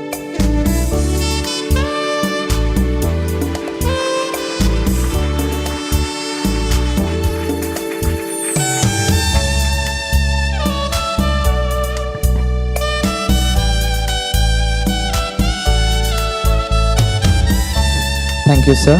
We'd like to invite Dr. Prashantan N for the Lifetime Achievement Award. He worked as Professor and HOD Department of Orthopedics, Chief of Trauma Care Unit, Gokulam Medical College, Trivandrum.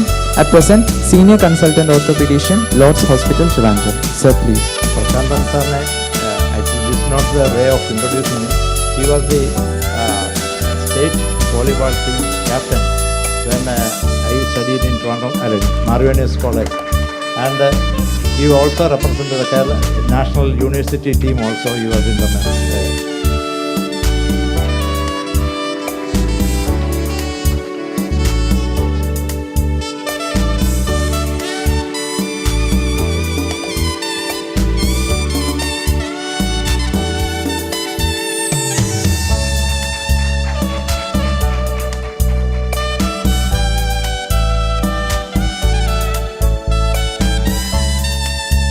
Thank you, sir.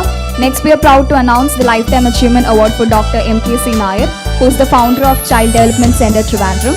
He has worked in the National Institute for Physical Medicine and Rehabilitation, former Vice Chancellor, Kerala University of Health Sciences, Chairman, Scientific Advisory Committee. He has a record of 12 national awards. Sir, please.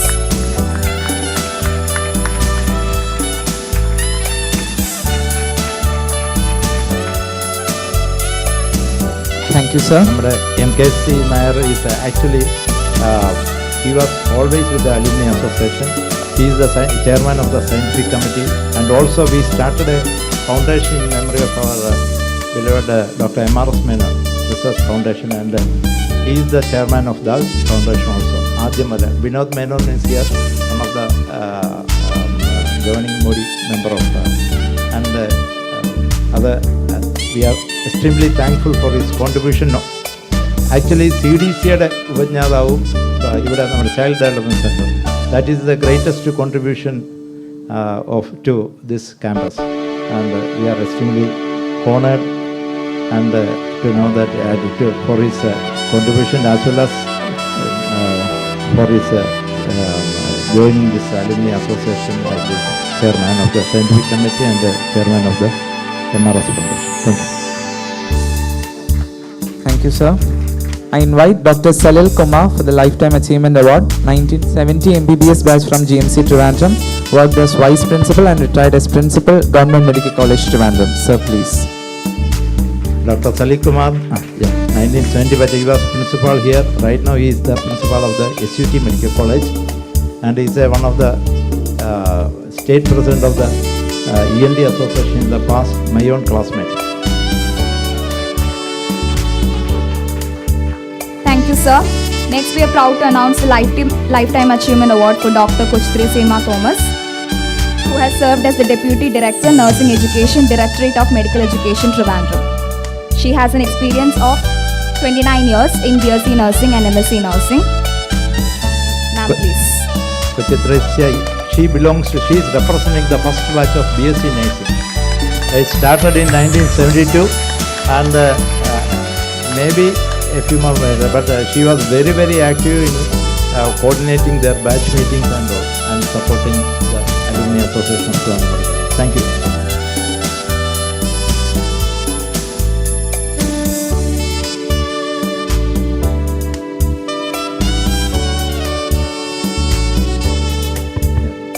Thank you, ma'am. We'd like to invite Dr. Jacob Epen for the Lifetime Achievement Award, 1970 MBBS batch from Trivandrum Medical College, first Indian American to win 5 public general elections in America, first Asian to serve as health advisor to UNHRC. Sir, please. Dr. Jacob Epen actually is the first public specialist from the Indian origin in the USA. He was working in WHO also.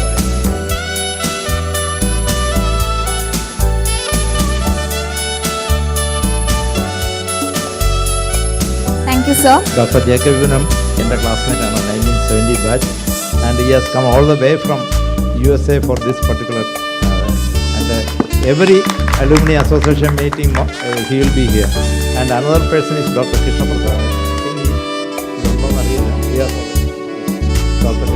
Yes, Krishna Prasad. So every alumni for the last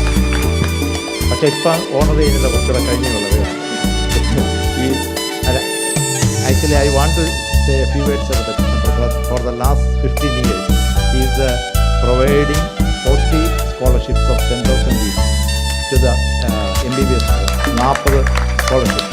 15 കൊല്ലമായിട്ട്. You can imagine how much money it is. അത് കൂടാതെ വേറെ contributions ഒക്കെ വേറെ തരുന്നുണ്ട്. അത് ഞാൻ So that is the love of Krishna Prasad towards the alma mater. Next, we are proud to announce the Lifetime Achievement Award for Dr. S. Papachan, who completed his MBBS in the 1975 batch from our college and post-graduation in 1982. He is the head of the Department in Obstetrics and Gynecology, Bethesda Hospital, Pathanamthitta. Sir, please. Dr. Papachan is 1975 batch and Lifeline Hospital. Adur as well as in Dubai, everywhere. So, congrats.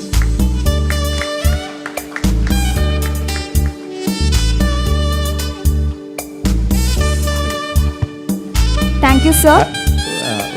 നമ്മുടെ past president doctor Ramakrishnan Nair സാറുണ്ട്. സാറിൻ്റെ award 20th മോർണിംഗിലാണ്. കുറേ പേരുണ്ട്. I know there are lot of people. 3-4 sessions we are doing.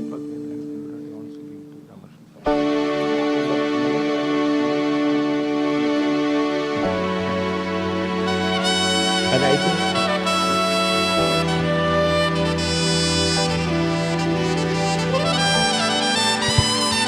so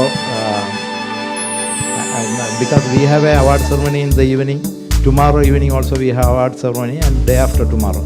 So we are split the awardees in 3-4 sessions. Thank you. Now I request one more small function. Joy Philip endowment, Dr. Joy Philip. I request Fasil Mehta.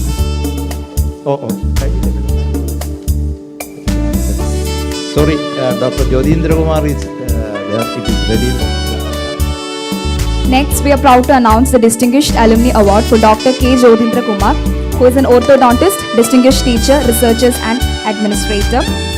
At present, he is the CEO, Chief Dental Officer and orthodontist. Sir, please. Just interrupting for a second. I heard about Dr. Ramakrishnan getting the award. I'm very, very happy about it.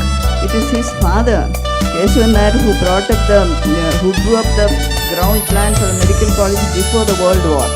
And when the World War came, it had to be put on hold. It was his father, Dr. Keshavan Nair, who did it. Brilliant son of a brilliant father. നിങ്ങളെല്ലാം കണ്ടു കാണും. The architects of Trivandrum Medical are 3. Dr. C. O. Kanyuവിൻ്റെ photo ഉണ്ട്. C. O. Karunakaran, doctor R. Keshavan നായരൻ, doctor Conclave sir. So സാറിൻ്റെ മകനും അത് മാത്രമല്ല നമ്മുടെ അലുമിനി അസോസിയേഷൻ്റെ എല്ലാത്തിനും കുറേ even at the age of 80, nearing 80, sir എല്ലാത്തിനും നമ്മുടെ കൂടെ ഉണ്ട്.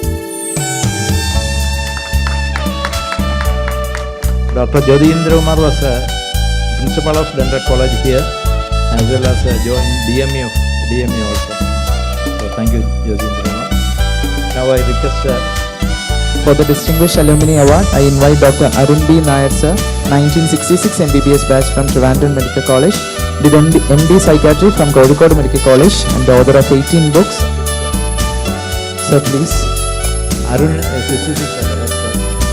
Arun, ഏത് batch? 96.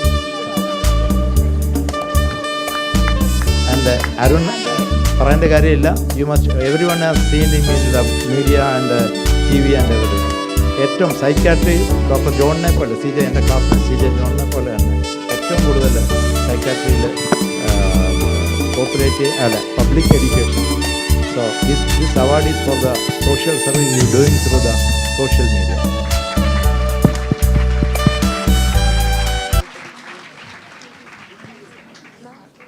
Mrs. Arun also is there, Dr. Devika, who is in physiology faculty. Yes.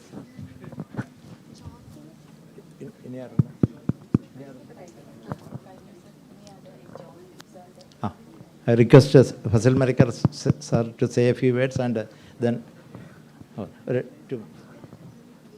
I request the dignitaries to please take their seats.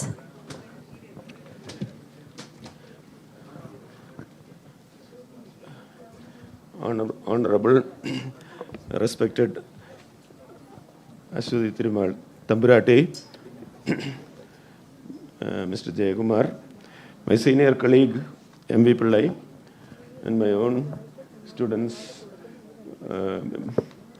Mohan, Vice Chancellor, Kalagasevan, Principal, NPC Nair past Vice Chancellor. Okay, he wants me to cut short. Okay, and all the respected teachers and my dear colleagues on of the dais, I want to say 3 things.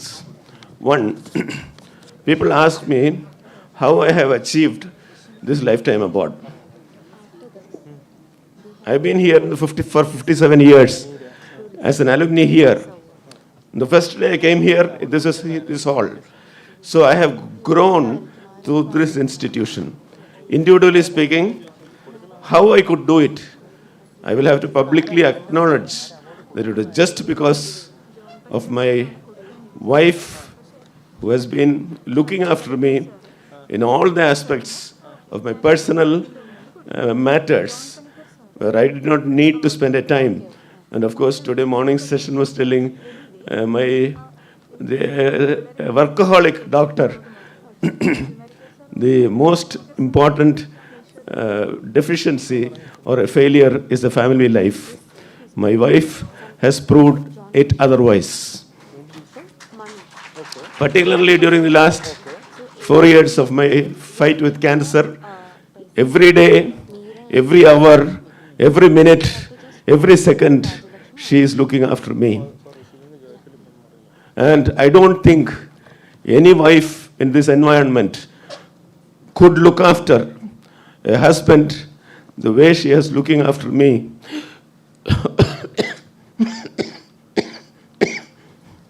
All these years. Sorry for being emotional, but I must say, thank you, Khurshid.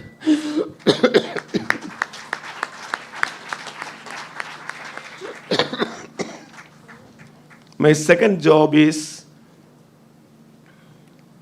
dedication of part of my life to this alumni association. I have an exhibition of 72 plastic boxes. Some of you have seen. Presently, it is exhibited in my, I am the Dean of Mount Zion Medical College, it is there. But after my time, I have already talked with the Alumni Association, John Panikar, and the 72 boxes contain a lot of things, starting from my school days, my heritage. I happen to be the direct descendant of the last Sultan of Johor, Greater Johor. And from there, the school books, the college books, the bone set, 2,500 stones I have operated upon. Probably nobody would have collected those things, but I have them. And I got all the instruments which I have been using in the past, not seen now. And then I have the pre-computer, the art materials, the calligraphies and so on. And from the advent of computer in 1984, the various progress, all these things are available. I do not want to go into details. I dedicate my exhibition to the planning, to the Trivandrum Medical College Alumni Association. I come to the last part, most important. Joy Philip was my close friend, 57 years. I remember if I sit on the seat number 1, Joy Philip will be on seat number 2. But academically, he was far superior. I never reached him. But our friendship grew a lot. Joy Philip Endowment Fund. He left us on the 29th of May. As somebody was suggesting, we conduct regular meetings once a month, first Sunday of every month, 7 o'clock to 8 o'clock, now online. Other than that, we have the 2 monthly direct meetings also. I will read the rules which have been approved. The Trivandrum Medical Alumni Association. Okay. So shall I hand over now? Okay, now I will hand over the check for 7,88,383 rupees.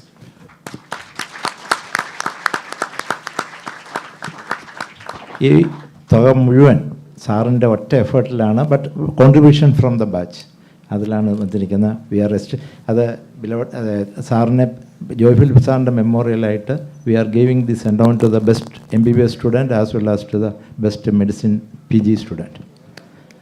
We invite Dr. Meera Essen and Dr. Rajalakshmi to receive the award.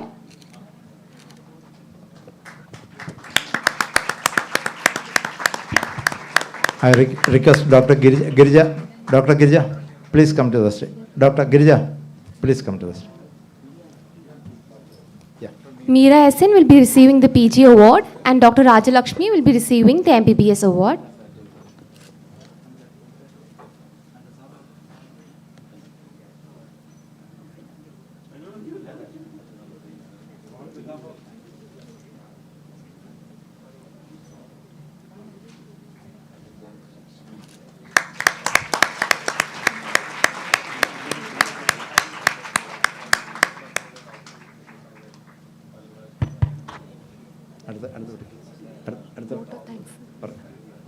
പേരൊന്നുകൂടെ announce ചെയ്യാം.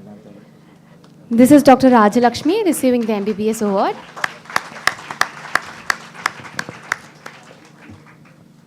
Before concluding, I would acknowledge the presence of Miss Parvati Devi, നമ്മുടെ former PSC member and ഒരു social activist, നമ്മുടെ ശിവൻകുട്ടി സാറിൻ്റെ മിസ്സസും കൂടാണ്. Madam പുറകിൽ ഇരിപ്പുണ്ട്. And she is talking on the next session.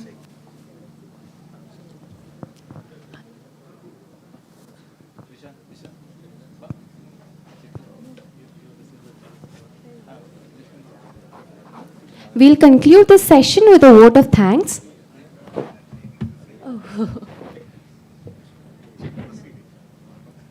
ഈ 7,50,000 they are entrusting with the alumni association, and from the interest of that amount we will continue this endowment for hopefully forever.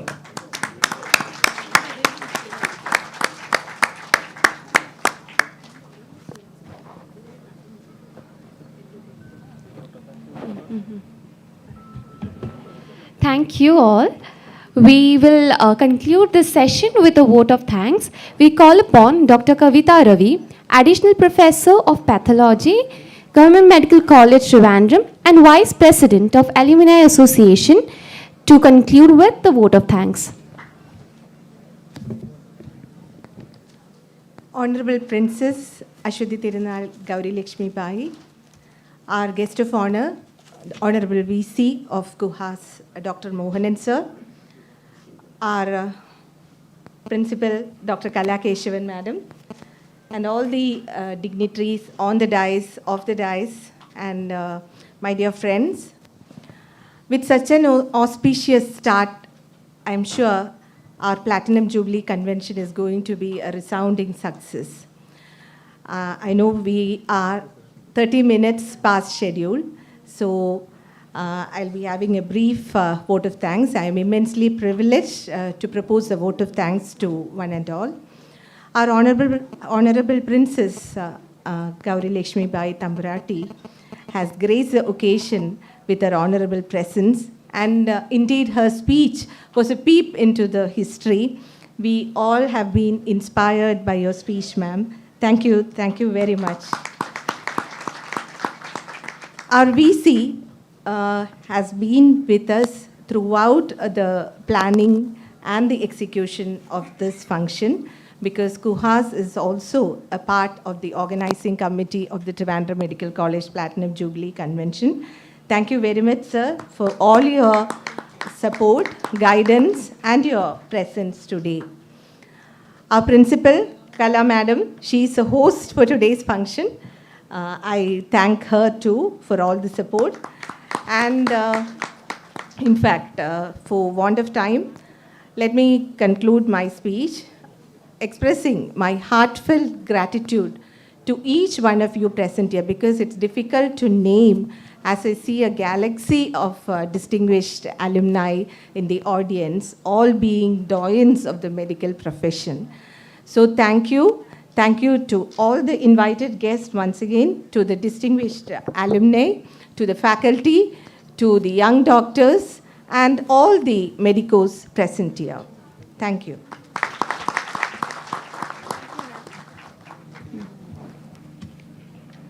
This session is over. I request all of you to keep sitting, and I hope everyone sitting here has received the coupon for the lunch. ഇവിടെ ഇരിക്കുന്നവർക്ക് എല്ലാവർക്കും കിട്ടിയിട്ടില്ലെങ്കിൽ it will be once again it will be distributed, and we'll go to the next session. So